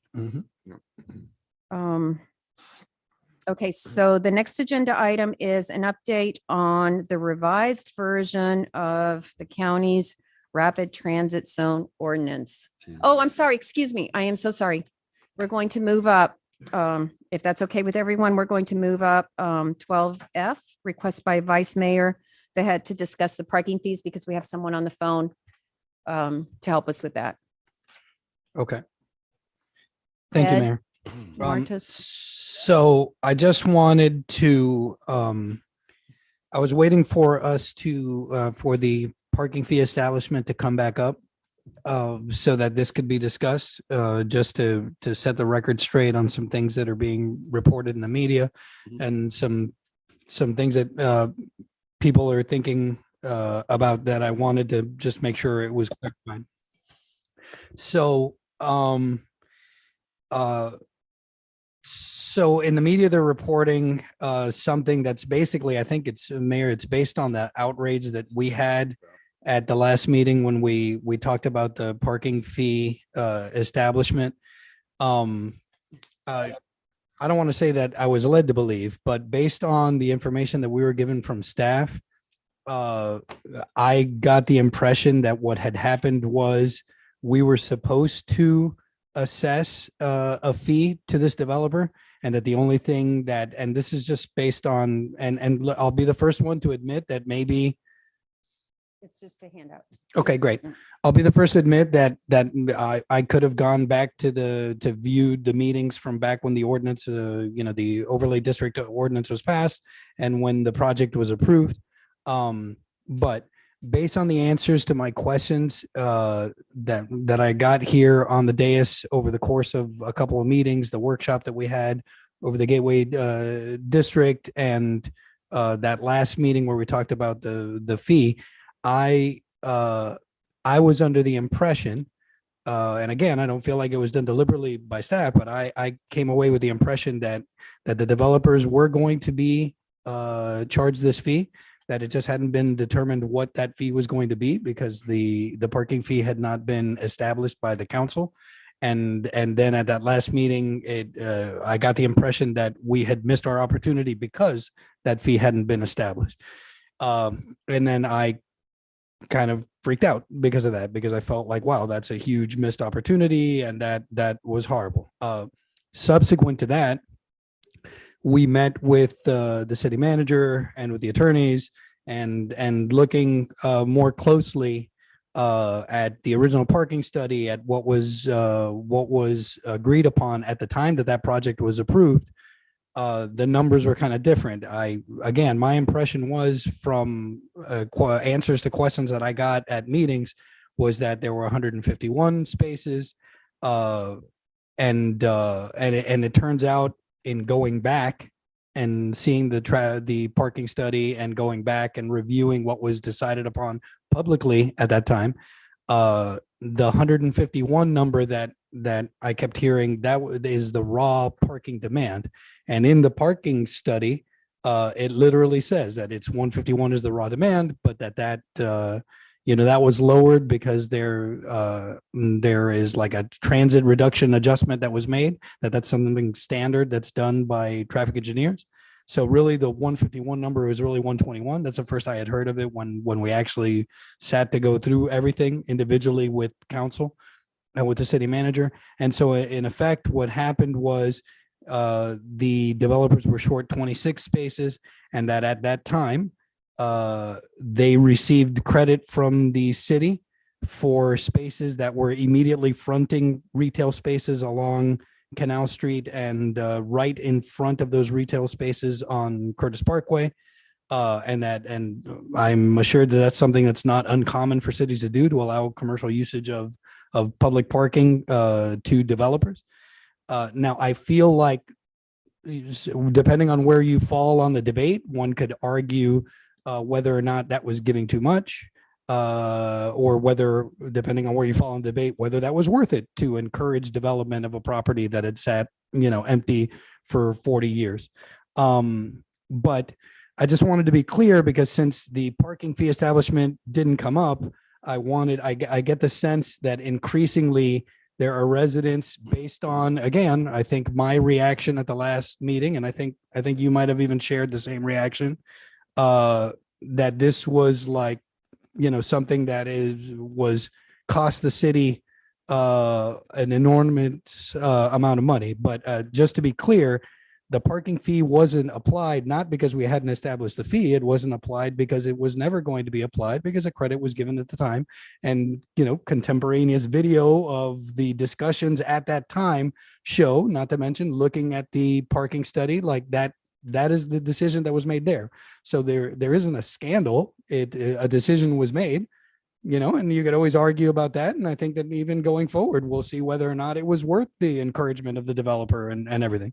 But I just wanted to be clear about that now that there's nobody in the room, and hopefully somebody will, hopefully somebody, well, so let me just finish, because this is an open forum, but I think that that's important, right? Because we've gotten a lot of letters, and letters have been sent, sent out and posted in social media and in the media, and sent to the Gazette and on the website. There, the tiki torches and pitchforks I feel can be put away, because this isn't a blunder where we miss an opportunity on a windfall of money because we didn't assess a parking fee 3 years later. My understanding is there never was a parking fee that was going to be applied, because that was a credit that was given. So that being the case, I think that I would just, and maybe again, I could do more of my homework and go back and look, but I feel like because I'm kind of new here and I ask questions, I would rather not get an answer than get an answer that isn't exactly right, because there is an environment where there are people that are looking for, I think that the outrage that I showed may have contributed to the media reaction that was outraged and kind of went forward. And I didn't want to go basically another 2 weeks to the next meeting, allowing that to kind of fester, because that's information I have. And I know that the city's tried to put it out on Instagram, but I just wanted for the record to publicly state that what I was outraged at the last meeting was not based on accurate information, because in retrospect, when we look back, there was no scandal there. It wasn't something crazy where we dropped the ball and didn't assess the fee when we were supposed to. It was decided at that time that credit was going to be given as an incentive to the developer to go through in terms of the negotiations of getting that project done. So I just wanted to get that out there for clarification for the record. The other aspects of it can be debated, but I feel like calling for the scalp of people based on that, again, I think it was just, it was information that wasn't completely accurate. I don't see why anybody would have even done it deliberately, right? To save us the outrage of some residents. But I just, whatever we can do to get the message out, because once I saw this, when we met with the council, I was like, wow, this makes sense. It all makes sense now. I wish I had known that before. I wish I had gotten this information when I asked, instead of other information that caused me to be outraged at that time. So I just I didn't want to go another 2 weeks without addressing that from the point of view of the city and city staff. Well spoken, sir. May I? Yes, sir. Thank you, Um, Councilman. And I wanted to read this into the record, because there are many accusations and falsehoods that have been leveled against me personally and against Chris Hyde as city planner.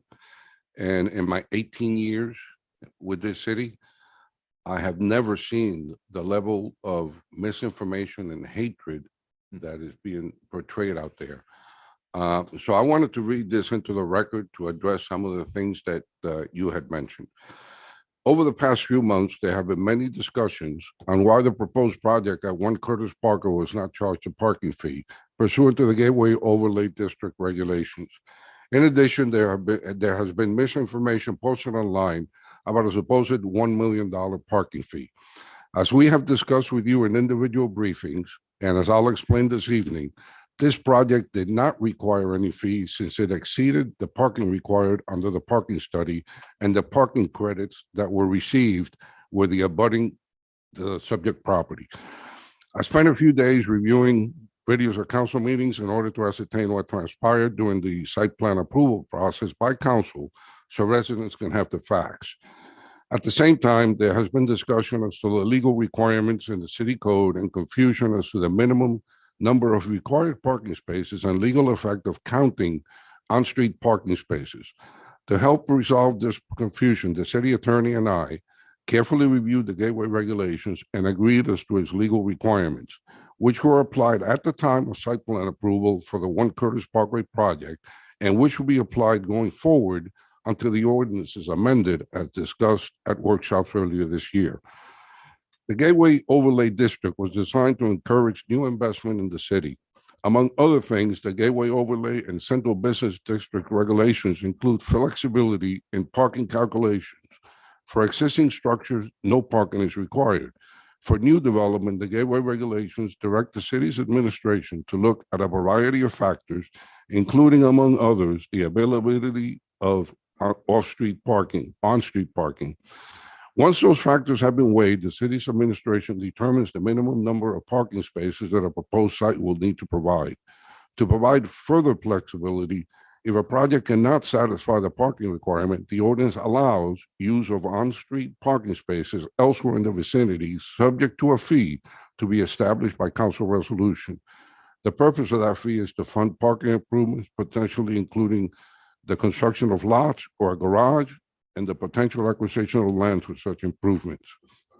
In many cities, and seemingly in most cities with commercial districts, on-street parking spaces that immediately abut a project's property lines are counted toward the project's required parking.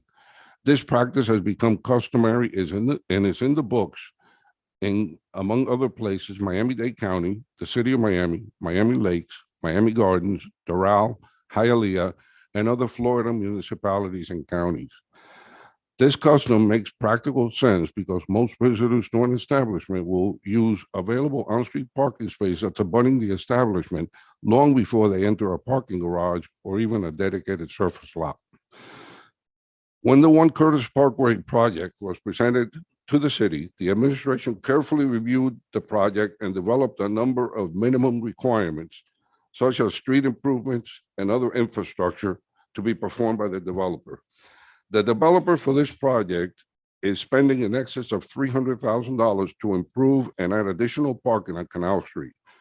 The parking on both sides of Canal Street, as well as the 10 spaces on Curtis Parkway that abut the building, are all new spaces constructed by the developers on their dime. The south side of Canal Street contained 12 parallel spaces in the past. Now it will have 16 angle spaces, which creates an additional 4 spaces that were not present before. The improvements at Canal Street include angle parking, curb cuts, landscaping, redoing the roadway, and redoing electrical infrastructure. The city planner has also requested additional data from the developer in the form of a traffic and parking study, which was prepared by Langdon, a global engineering firm, which we also have that traffic study posted online.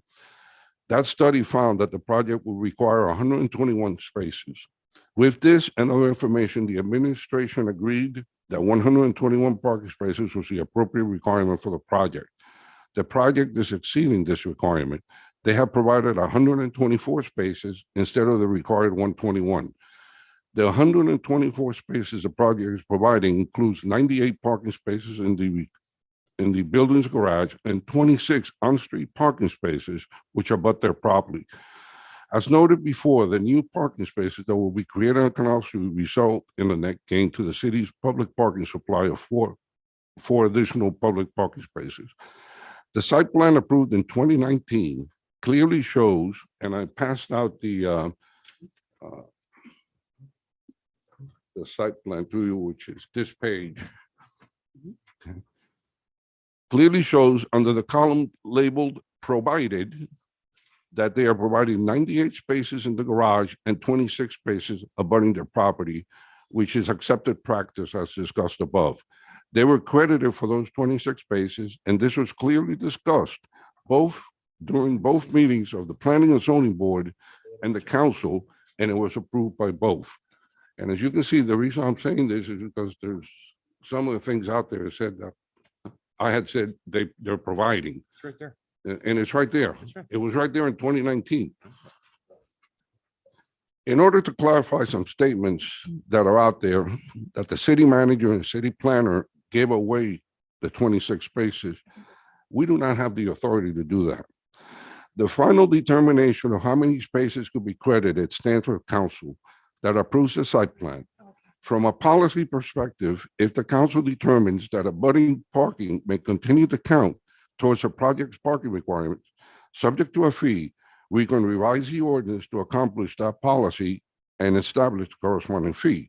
However, as it was written and as it was applied, abutting parking is not subject to a fee. Had the project received a parking credit for parking that was not abutting the property, then a fee would have been assessed. I have also distributed a copy of the site plan, which shows the 26 spaces highlighted in yellow, which is this portion right here, Heidi.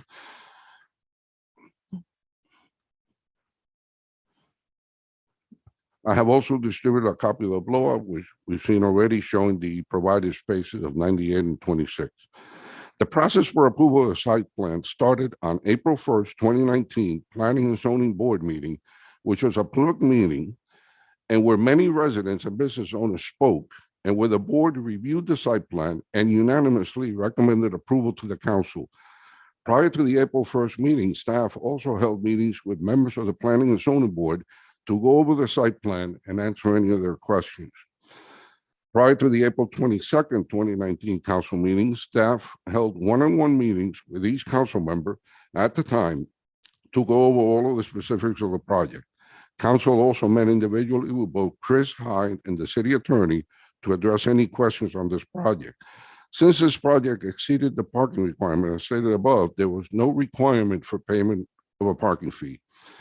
I also wanted to clarify another statement out there about the city planner's statement that, quote, I wish we would have charged them something, but we didn't. The reason we did not charge is that the policy decision at the time of the site plan approval was that a fee did not apply because the property exceeded its parking requirement and the parking credits that were received for on-street parking did not require a fee because the spaces credited were abutting the property.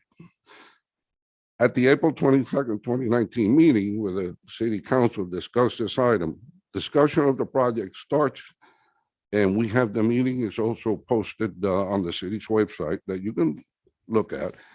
It starts at the 4-minute mark. Discussion of parking begins at 2 hours and 9 minutes into the meeting. At that time, it was discussed that the project included 98 space parking garage, and the project was also credited for 26 abutting on-street parking spaces for a total of 124. Please note that the parking fee was not discussed at this meeting on April 22nd, 2019. Again, this is because the project actually exceeded parking requirements by providing 124 spaces versus the 121 required. At the Planning and Zoning meeting and the council meeting approving this project, there were never any concerns raised by either the public, board members, or council members about either the traffic study, the credit for the 26 spaces, or that the site plan shows 26 spaces were provided, or that the parking fee, since as mentioned before, did not apply to this project. I would recommend everyone watch the meeting of April 22nd, 2019, so that you can see that all of these issues were publicly discussed. As an additional note, there have been recent attempts to question the traffic study of 2019 that were not questioned 3 years ago. As I have already shared with council, the traffic engineer that performed the study has advised us that he does not agree with the issues raised in the analysis done by a local business owner, and that he stands by his professional work and results. I hope this information helped you understand that staff followed the will of the council at that time, and that every issue was publicly discussed and transparent. I don't know if Heidi has anything else to add. I was just gonna add, there was, during public comment, someone mentioned that the first floor parking is the only parking that's available to the public for use, you know, in patronizing the retail establishments, or commercial establishments. What I'm sharing on the screen is the actual agenda from the April 22nd, 2019 meeting. And if you look at page 18 of 100 of it, it actually talks about how parking in the Gateway District is calculated on a case-by-case basis. But it actually, if you see this highlighted, the second highlighted section here towards the bottom, it says clearly that parking at the second floor and levels above are exclusively for the tenants of the apartments. So I wanted to clarify that, because I think there's also been a misunderstanding or of how that parking is supposed to be used. And it's there, it's in the staff report. This is what was approved. I think the issue is that when it comes to shared parking, the fact that it says that the top 3 are for residents only because of the so-called gate. But as our traffic engineer had told us, the gate was supposed to be an automatic gate. It was not supposed to be card driven or anything, because they wanted to be able to, their concern is people that are not part of their either residence or their commercial establishments from entering the parking garage and parking there. And that's what they were trying to control. So there's not going to be a gate. They will not put a gate. They're going to put signage that says parking for Springs Town Center only, and you'll be towed away. For the And first try to floor, control it that way. the first floor of the garage is available for public parking. Not public, it's. Well, that's for all- Patronize But, the but for, establishment. I mean, for the Right. public, not residents, for anyone visiting those establishments. The whole 4 floors, are gonna be- that's Right. where the issue of shared parking comes from. Now, the 4 floors are gonna be for either their residential or their commercial.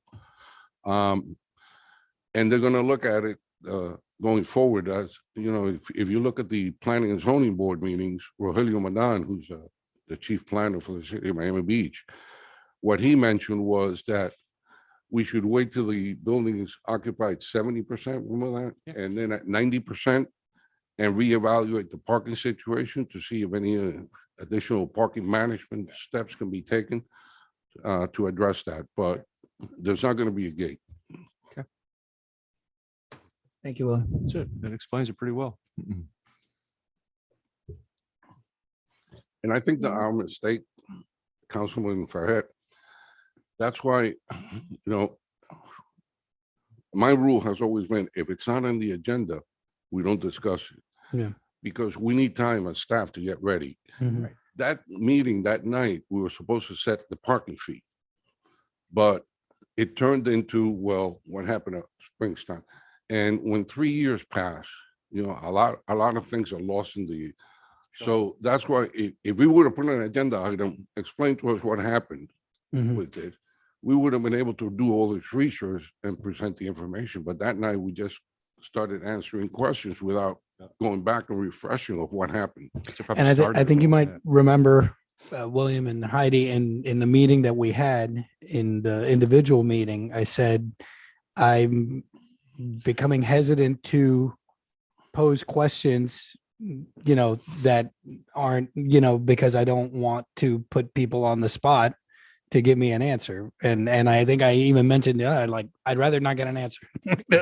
Like, don't give me an answer, because unfortunately, you know, I think going people forward, jump what on we it. do, if there's something that's not on the agenda that you want Yeah. to discuss, tell us, you know, for the next meeting, give us the Right. information on this. And you guys can tell me, hey, we'll get back to you. I'm okay with that. That's good. I think with the explanations that we've had, Councilman Fahet and our city manager, anyone that is questioning this process, asking this process, I think we've had a really condensed but very clear from the council side and from the city manager's side. I just want to say that for the time that I've been on the council, and this is my third term on the council, I really, really bristle when I see, and everyone has a right to do whatever they want, freedom of speech, and we're government, so I can't control. I mean, I can't stop someone from doing that, but I really, really bristle when I see one of our employees, their integrity questioned, and particularly in this case, that of our city manager and our city planner, because for the years that I have been on this council, I can tell you that their integrity is without fault, top notch. They're always available. We discuss issues. We don't always agree on issues, and we work them back and forth and discuss them. And but the stuff that, we can't control that. And I know some people say, well, I saw a post, whatever. Well, I can't control what post you look at either, but I'm certainly not going to follow whatever post you're looking at, and try to explain somebody else's post. What I do want to encourage is our residents, reach out to us. You want to be on social media and have these discourses back and forth, fine, but don't expect us to be part of it. If you have a question, at least for me in particular, I don't have time to be looking at posts on social media and trying to explain, somebody's rationale. Reach out to us and ask us. We're available to you. We're here to serve you. Our phone numbers, and I'm available, and I think all of us are, by email, text, or phone at any time. It's very rare that I don't get back to someone. Someone might have fallen through the cracks occasionally, but that's the rarity, because I respond, and I think everyone here on this council does. And we listen to your concerns. We try to look into them. If we're not familiar with what it is, we promise to look into them and get back to you. But the integrity of our employees, I can tell you from every single department, their work ethic, their availability, their professionalism is, without flaw. And that really bothers me when the personal attacks occur. You can attack, on issues. We're willing to discuss issues, and obviously we'll never agree on everything. And no matter what decision we make here on the council, there's always consequences, unintended consequences or known consequences that aren't great. We have to make a decision based on, all things considered, this is the path to go. If not, we'd never move. I don't think there's any question that, in the negotiations for that, as the negotiations continued for that project, I had concerns with it. I didn't think we were negotiating in the best interest of our city of what we could have gotten, but it's a democracy, and there was a 4-1 vote, and the project moves forward, and that's how things work here. So anyway, I really encourage anyone who has an issue to re-listen to what has been discussed here by Councilman Fahet and our city manager. And I think you'll have the answers that you're looking for. Yes, sir. First of all, I appreciate Councilman Fahet's words tonight regarding this issue. And as important, Williams reading into the record, I think it's always important when folks start casting aspersions that there are records. Our meetings are open, they're recorded, right? There are minutes. And I appreciate, William, you reading that into the record, because we can't control what other people say. As the mayor has said, I don't read stuff in social media. I hear about it, but I don't, respond to that. But someone asks me a direct question, I'll give them a direct answer as best as I know and refer them to the record. And so I think that, been a number of things about this project that have people just blown them out of proportion. I'm just amazed, and people who weren't happy with the project to begin with are still involved in these conversations. But the record is the record. It is. And and that's what was done when it was done, and this is why it was done at that time. And just like we are, as you said, Mayor, just like we are now. And someone looking a couple of years from now say, well, we don't like the way you handle that issue of the mural, whatever it was, right? Well, that's where we were, and people had an opportunity to speak, and we voted, and that's it. That's it. So But I thank you both for, And I do want to say, we do still have to establish the parking fee. And my understanding is that's going to be the next meeting, and we have yes, and I to was gonna, yeah. clarify, we have to clean up the issues with the ordinance that we had a workshop a while back of concerns with the ordinance to, each time, all we can do is try to improve and get better. And when we see that there's concerns or issues, try to address them, which I think, we're pretty diligent about trying to do that. So. And we had, while Councilman Fahad was talking, I was remembering that I proposed, right, the amount and Bob, made an amendment and it lost, but we still have to get back. Well, to and I that. think that's what we Yeah. did. We moved it to give us all time to look at the Right, parking right. fee as to, Come what back it to needs to that, be. so And I'm I glad you know raised it the and- city manager gave us some suggestions too of different Yep. fee allocations. So, but hopefully that'll be for the next one. Let's get this out of the way. Thank you, William, for reading that. And again, and also even the time that, for the post, and this is social media. Look, this is a reality. This is, this isn't going to change, but the last thing I would want is our city employees to be constantly on the phone following social media and seeing what the posts are, Yeah, really. and trying to respond to, oh, they're saying this, let me try to respond. So again, if they have work to do, they have their jobs, to do, they have departments to run, and they have services to provide for our residents. So if you have a question about something, come to one of us or contact one of our city departments and ask about that. Don't expect, you have a right to do whatever, on social media, of course, and we all enjoy social media, some more than others, but do not expect that, that we're watching everything that's said on social media and trying to defend it. Because obviously anyone can say anything they want. Honestly, I'm glad you said that, because really, what really hurts me the most is not the attacks, is the amount of time you have That to you have to spend spend to addressing respond to it. this. Yeah, Right. When we have exactly. so many big things going It's on in the true. city Right. right now. With annexation, with RTC, with the projects on the east side, we have so many things going on now. To be distracted with this kind of garbage. Or to say, well, your employees should know what's posted on social media. Really? You want them, do you want to walk into their office and see them on the phone? Well, I'm just reading what's posted on social media. I mean, ask us. And I think all councils before us too, and definitely ours, if there's things that we can improve, I mean, we're constantly trying to improve and to deal with issues and, and we'll work at, when concerns are brought up.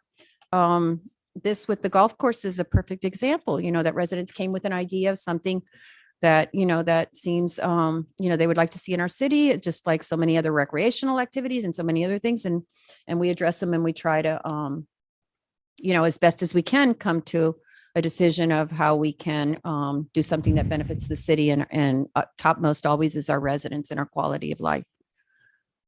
So I guess, do we have anything else with that? Nope. Do we take a So, vote or anything? other Okay. business. Let's move on to more Let's important move things. on. Yes. Wanted to mention Councilwoman Bravo left the meeting. She's not feeling Okay, well. So okay. I think But I wanted to apologize again to, our city staff, not just William and Chris, but whenever, that's the reality, that people are going to misunderstand things and make accusations. And, all I'm asking is just give us a chance to address them by coming to us, letting us know what your concerns are. Okay, so the next agenda item is, the 12B. You take that no, one. 12B, right? 12B, the Yeah. rapid transit Yeah. zone Oh, the rapid- ordinance. Yeah, yeah, yeah. That, as you know, and I'll just quickly talk on that, and then Heidi and William can expand. As you know, this time last year, the League of Cities made us aware, a lot of municipalities aware, that Vice Chair Oliver Gilbert in the County Commission had a proposal for an ordinance, a draft that he was working on, and he showed it to the League of Cities and said, look, I'd like your input from cities. It's something very rough, but we're working on it. It was not by any means ready to be proposed to the county at that time. However, because we were dealing with the pedestrian bridge issue, which, involved Metro Rail, I felt it was important that we let the city know that this is something that's, in the background, that's in the works. And, you know, as everyone knows that saw that ordinance, I mean, we were all very concerned about it because there was a great deal of ability for the county to create high density dwellings in, you know, in all the communities. So we were rightly very, very concerned about that, even though it was a very rough draft. Commissioner Gilbert attended our meeting on August 9th, and he made a commitment. And we were the only city that even had it on our agenda at that time, because the only reason put it on the agenda was because, you know, we were dealing with the pedestrian bridge. So he came to our meeting and he publicly stated that his intent, the rapid transit zone ordinance, his intent was not that it would apply to single family residential sections like the Bird section of Miami Springs. And although he didn't say we're exempt, he wouldn't use those words. He said it's not, you know, this wouldn't apply to Miami Springs. So that was really good news to us. It turns out that he's been working on this revised version for this year. And just recently we became aware at the end of May that through the League of Cities, he presented a very revised version of the ordinance. It says that single family homes will not be included. It allows, I'll briefly tell you from the League of Cities, we had a meeting with the League of Cities, a Zoom meeting on May 24th. And from the president of the League of Cities, or the past president, Joe Corradino, he said, the Miami-Dade County League of Cities has been working with Vice Chairman Oliver Gilbert on the rapid transit zone issue. The latest version of the ordinance keeps control of the land use and zoning within the cities.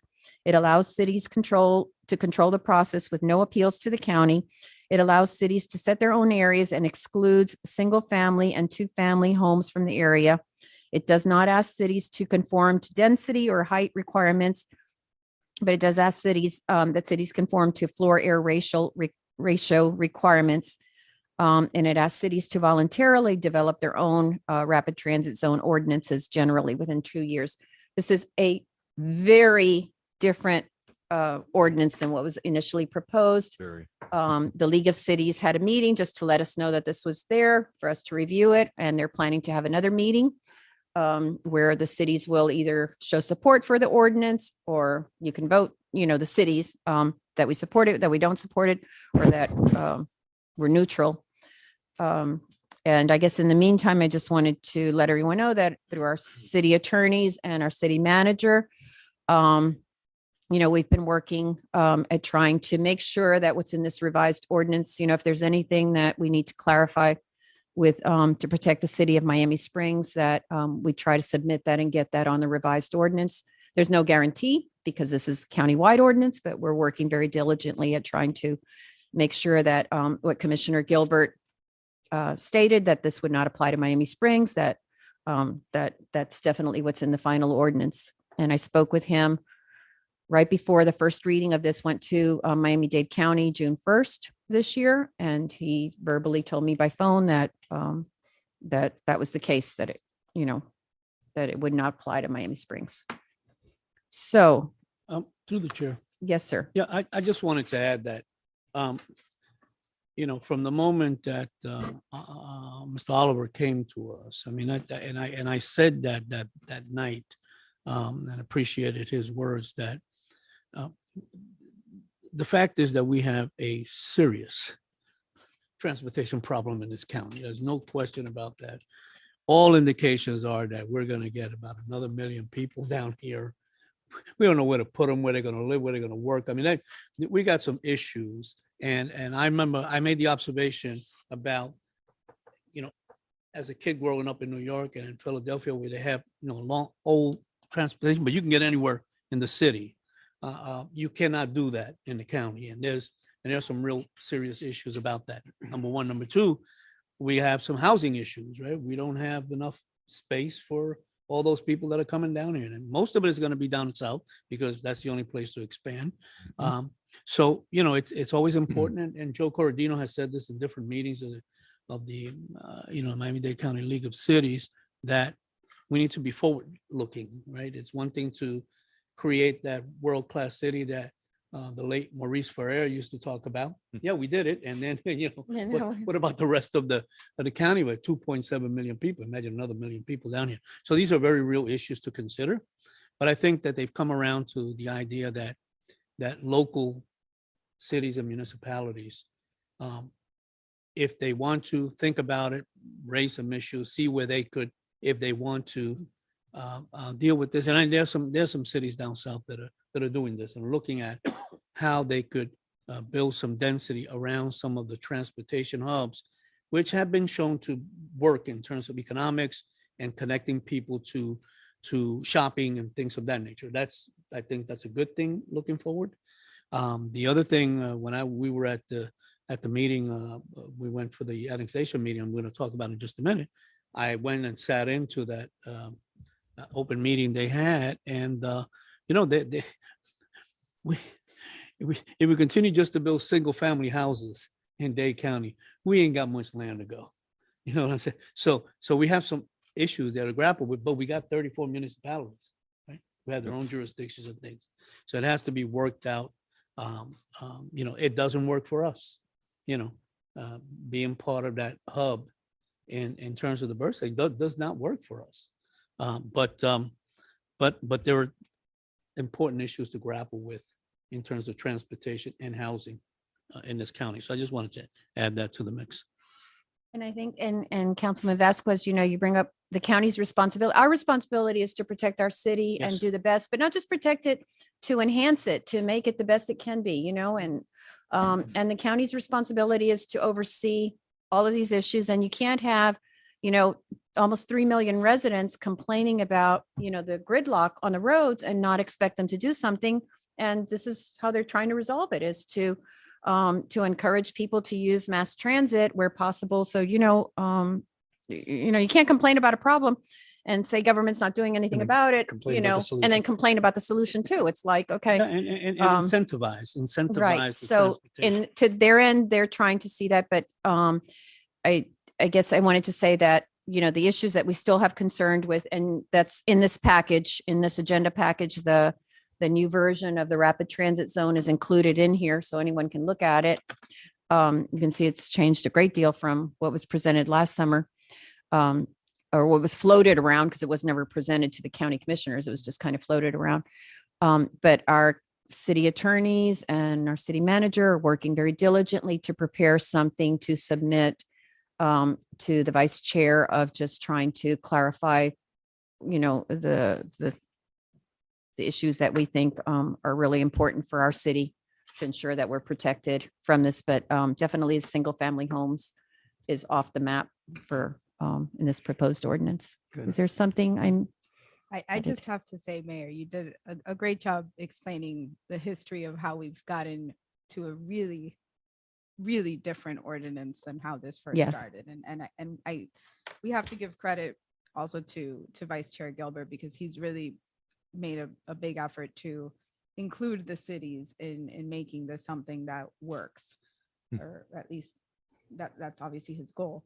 But I think that you've done an incredible job. The council, I know not all of you, I know Councilman Vasquez, you were at the meeting last week at the county, but behind the scenes, it's important for you and the community to know that Mayor Mitchell has really, really been working very hard on making this ordinance something that is, protects the city. So to that end, as she said, the single family residences are not going to be affected by this, which I know is the issue of most concern. The Abraham tract, which is the other area of the city that was subject to this. The city already complies with the counties with this proposed ordinance. So there's really nothing for us to do there, because our FAR in that Abraham tract is already 1.0, which is what the county is requiring as a minimum. So all overall, right now, you're in a very good spot. Good So. position. Good. Yep. And what Heidi said about the vice chair Gilbert, Oliver Gilbert, normally the commissioners, they don't send something to the cities and say, give us your ideas. They just propose it, and then we're rushing, oh my God, look what's on the agenda, and, you know, and trying to be heard and react to it. So I think, you know, as concerning as it was, the first draft of the ordinance that we saw last year, I really am very, very impressed with Vice Chair Gilbert. He was a former mayor of Miami Gardens, so I think he understands very well. And he said that, and he was the former president of the League of Cities. So he really has a really good grasp on, you know, the municipalities and, you know, the issues that concern us and the importance of us having control over our destiny. And he's certainly shown that at the county level by even offering, you know, the municipalities to review his draft proposals and to give their input. And I'm very, very impressed and grateful for that. So any questions, we'll keep you posted.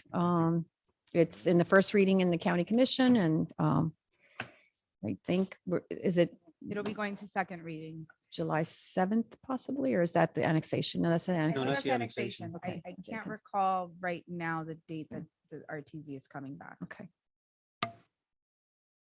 Okay, so the next agenda item is, and it's kind of funny that both these really big items are happening at the same time. It's just by coincidence, really. The annexation, the four-city interlocal annexation agreement. Heidi or William, do y'all want to? So this was heard, let me take a step back. The city has had a very, very long history of working on annexation. This is something that's been 20 years in the making, possibly more informally. But for at least the last 20 years, the city, as has VG, Doral, and Medley, have all been working towards an annexation of the unincorporated area that's adjacent to you. Finally, after 2 city elections at the city level, and after hearings at the county over the last several years, last week, the county commission chairman's policy council, which is a different made up of the members of the county commission. It's a subset of the county commission where they listen to proposed items in basically not a workshop setting, but just in a smaller group setting, although still a very large setting. So the city's annexation application, as well as the annexation applications of the other 3 cities, so it's the 4-city application, was considered at the Chairman's Policy Council last Wednesday. Unfortunately, it was a very, very long meeting, and the county commission lost quorum right as we were about to reach the city of Miami Springs' application.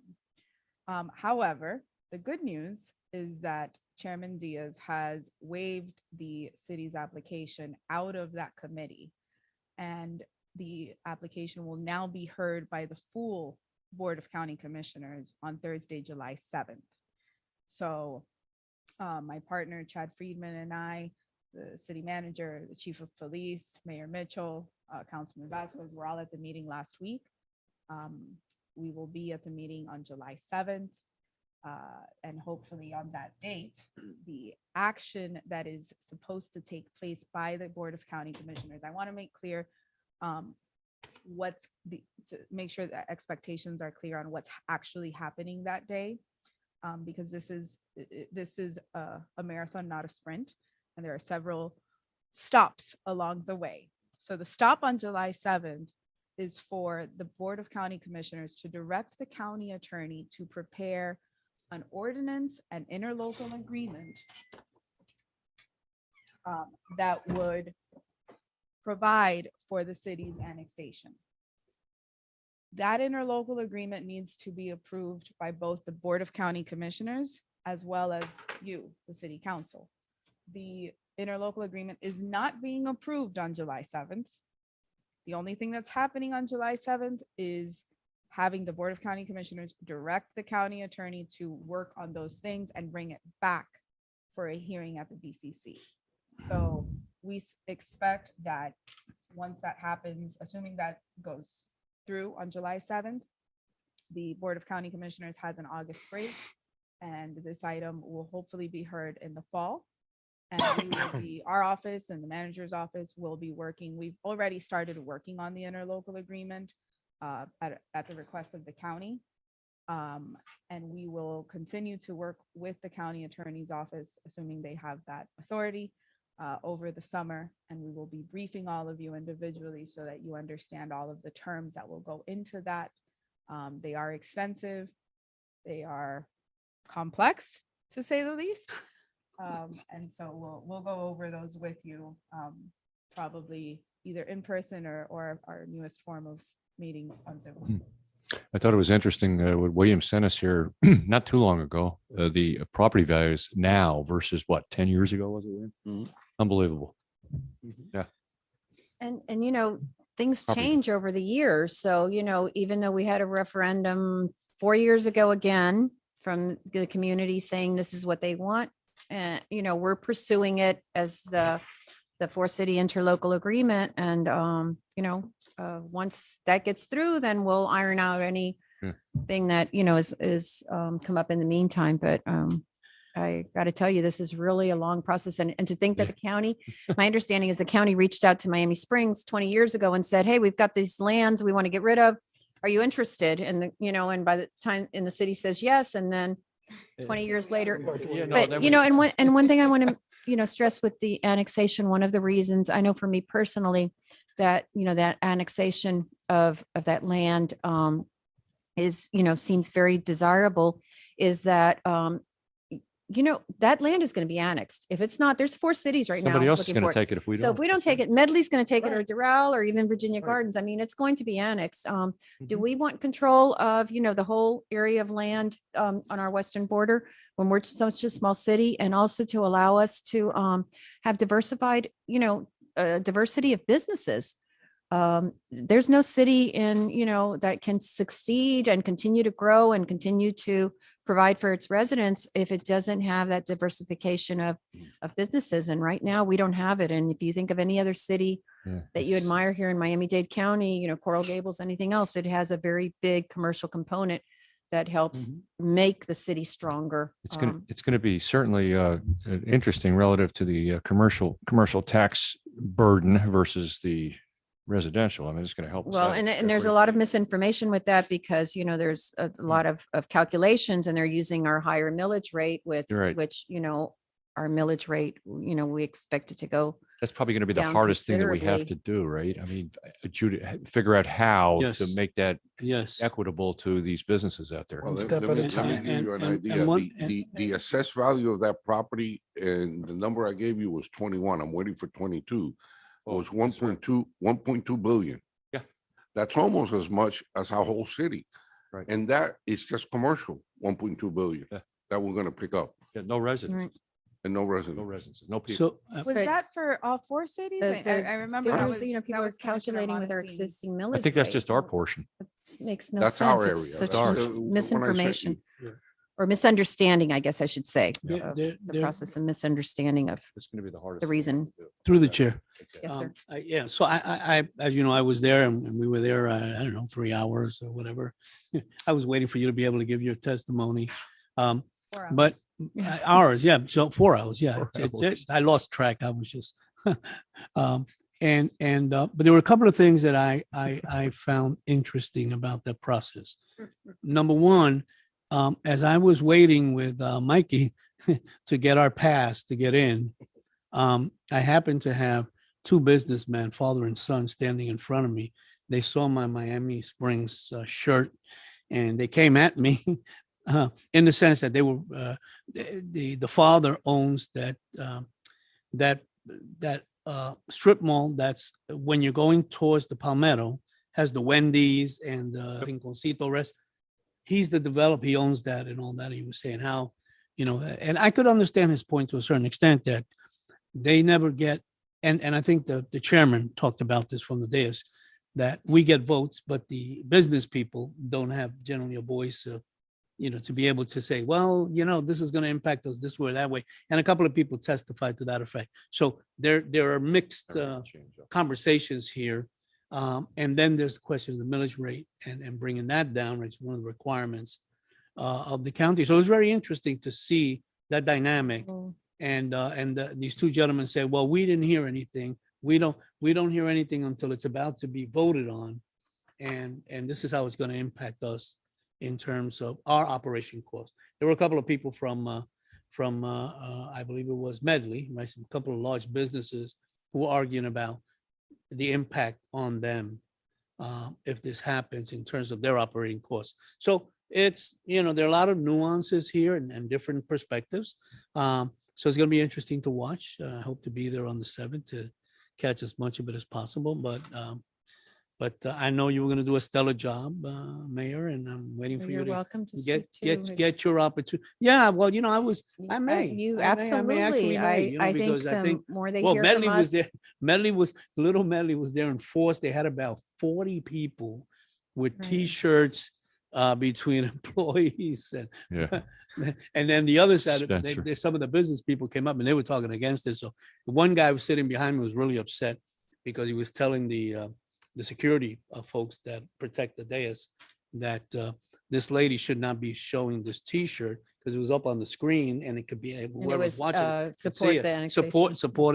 supporting this, and the security guard said, "Well, she came here to testify." So Right, it's that not like- T-shirt With the shirt on. yeah, with the shirt on, But well, the thing was, she had it like this, and so every time the camera shifted, right, whenever it shifted towards her, she stick that up. Yeah. And the guy who was opposed, right, was complaining, and should have told him, well, maybe you should bring your own T-shirt. Yeah, Yeah, he's got camera time to too. make one between now and the 7th. So anyway, to be continued. Thank you, Councilman Vasquez, for being there, and please, sign up to speak. I think it's important, especially if they hear from, the council, the city council, and know. For it. Okay, so let's see. The next agenda item is from William, and a status update on FDOT, the triangle, Yeah. something. And basically, this, just quickly, I gave you the email that we received along with the letter from FDOT. As you know, they had mentioned that they would be doing a PD&E phase, which is the environmental portion of it, which will involve public comment and all that. And if you can see in the email, that's going to happen in May of 2023. So that's something that we got to organize for and get residents and business owners and all that to attend those meetings. But right now, what they're doing is something called the Efficient Transportation Decision Tool. They're doing, it's not for the public, it's just for the city, municipalities. If you want to submit comments, this is a pre-PD&E screening tool that screens projects and notifies stakeholders and all of us about what's going on. So on the second page of the FDOT letter, you'll see the name of the gentleman and his email address underneath. So any comments that Goes to him. you guys have as elected officials, send it to him about your feelings about the Iron Triangle project. Remember, that's the one that's the overpass. It's going to go into 36th Street. June and 36th Street, that intersection. And if you read that, there's an extensive report there, and there's a part there where that deals with noise and air quality and all that. It's very interesting reading of what's going on. And so I think we need to let them know that we think that's going to be an impact on that area. William, until when are they listening for these comments from the cities? Because I'm wondering if we should pass this to a board like the planning board or something and have them look at it and provide comments as to, there's a lot of parts in here. If you look at what they sent, and I know they said they haven't opened it for public comment, but they're opening to the city. So I think we should send something from the city raising the same concerns that we would raise later of, this Iron Triangle. What it is an overpass on the 112 expressway extending the 112 expressway west. So that if instead of Is it on Sheridan or? It feathers Yes, so that in. right now, the 112 expressway, if you're coming and you get on from Miami Springs, you exit just east of Lejeune. Mhm. Right. And this project, this Iron Triangle, that project that they're going to extend that exit. And so it would overlap past EB Hotel and into like Sheridan Street or Come down something. And we'd have this, two-tier deal. overpass, dumping on 36th Street, which, that whole corner of Miami Springs, of Lejeune and Northwest 36th Street would be overshadowed by an overpass. I mean, it's just, you know, I mean, they got the same thing. What is it, significantly. 25th Street or something? That same so- deal's over yeah, there. but 25th Street is all hardware, residential, yeah. residential, Yeah. Here's. what do you It's call it? mostly Warehouses business and and stuff. Warehouses, You yeah. know, it fits there fine, but that certainly doesn't fit with, you know, in our small No. city, a 3 square mile city for that. So I think it's really important Nope. for them to hear from us, but also if the city could prepare something, you know, formally saying we're against this because it significantly impacts the quality of life and business opportunities for our city. So, you know, it's a And class. I'm wondering if there's a board that we should ask to kind of, there's so many components to this. If you look at it, at the handout, I mean, at the email that they sent, they have Just trying to think what board we could. land use changes, economic, mobility. They're going to look at all these things, relocation potential, not farmlands, cultural and tribal, historical, Look under physical recreational. and number poten- 4 there. Mhm. They deal with noise, air quality, contamination, infrastructure and navigation. Air quality, so Yeah, I would think. let's I would have think something from the police- city Police cent- patrolling Northwest 36, that eastern part of the city. I don't think that we have a board, Mayor, that would. That would fit. that Is there a that board that would encompass kind of, all of this stuff. we're like, talking kind about. of to give their, no, not The really, closest huh? one I think of is just. Ecology as board, far- but that's. Yeah, I but they think don't. that's not going to be able to. No. Well, perhaps if we could just prepare something, William, from the city, just, you know, stating that we have significant concerns about all of this, about how it impacts our Chris, quality of life, our, Chris could our probably be business very helpful with economics, that. I our, bet. Chris Hyde. you know. Yeah. I mean, to me, it will definitely, Yep. you know, negatively impact the businesses in that quadrant. And after what happened on that bridge on Northwest 36th Street, mind you, an Yes, no, that's right there. overpass over here. Yeah. I know. The suite.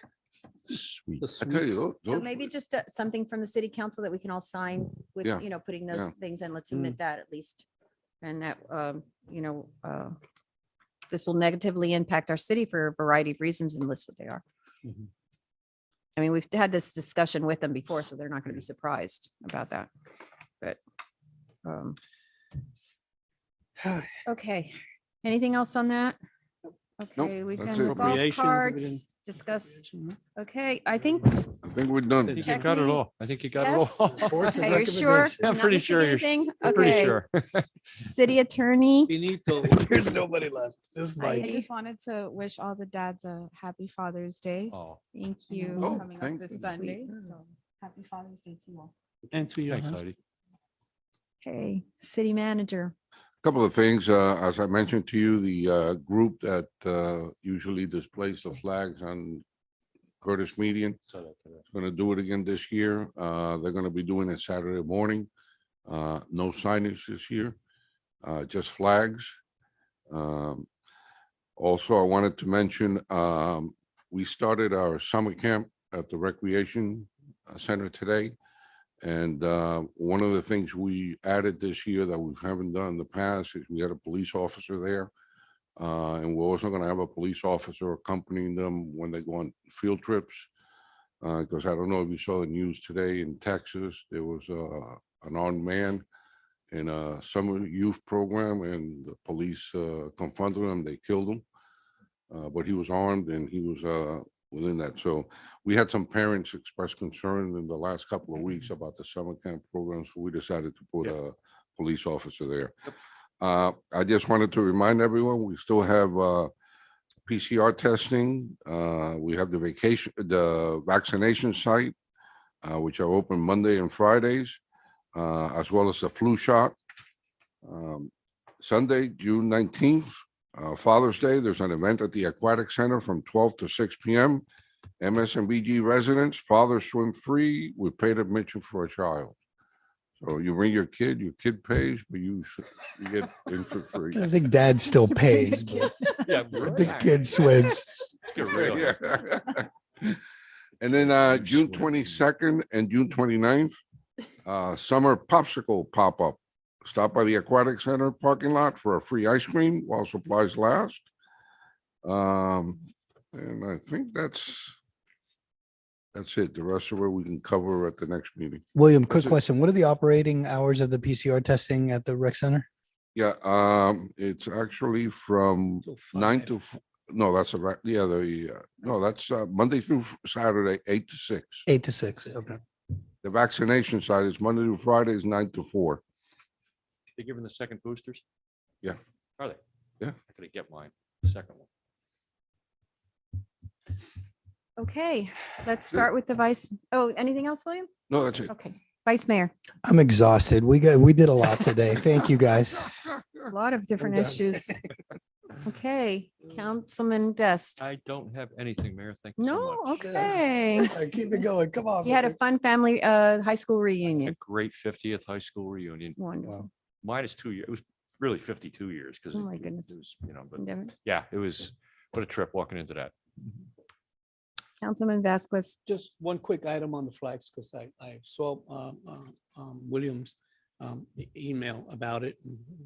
They're not going to be any signs. That's nice. I love our flag flying every time we can. Just a reminder to the folks that are working with that while there is no law about how, when, and so forth to fly flags, there are some recommendations by the American Legion and other organizations. And generally speaking, flags should fly dawn to dusk, right? Up in the morning, down at night.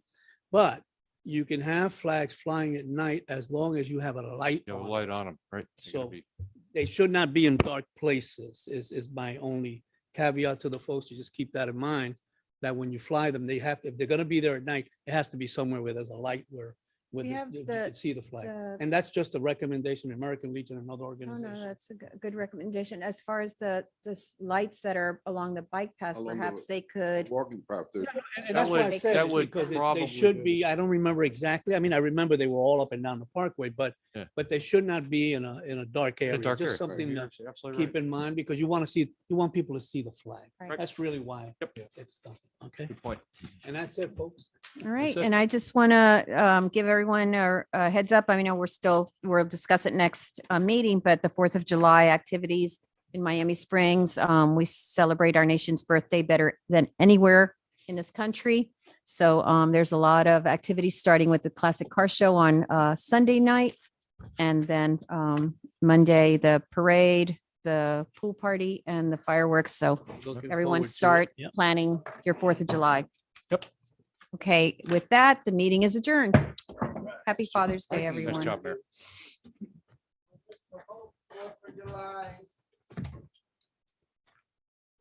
Well, you have other fish to fry.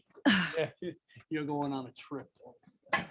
Oh, that's a long time to be sitting. Good night, everyone. Good night, good night. I feel it in my knee. Right?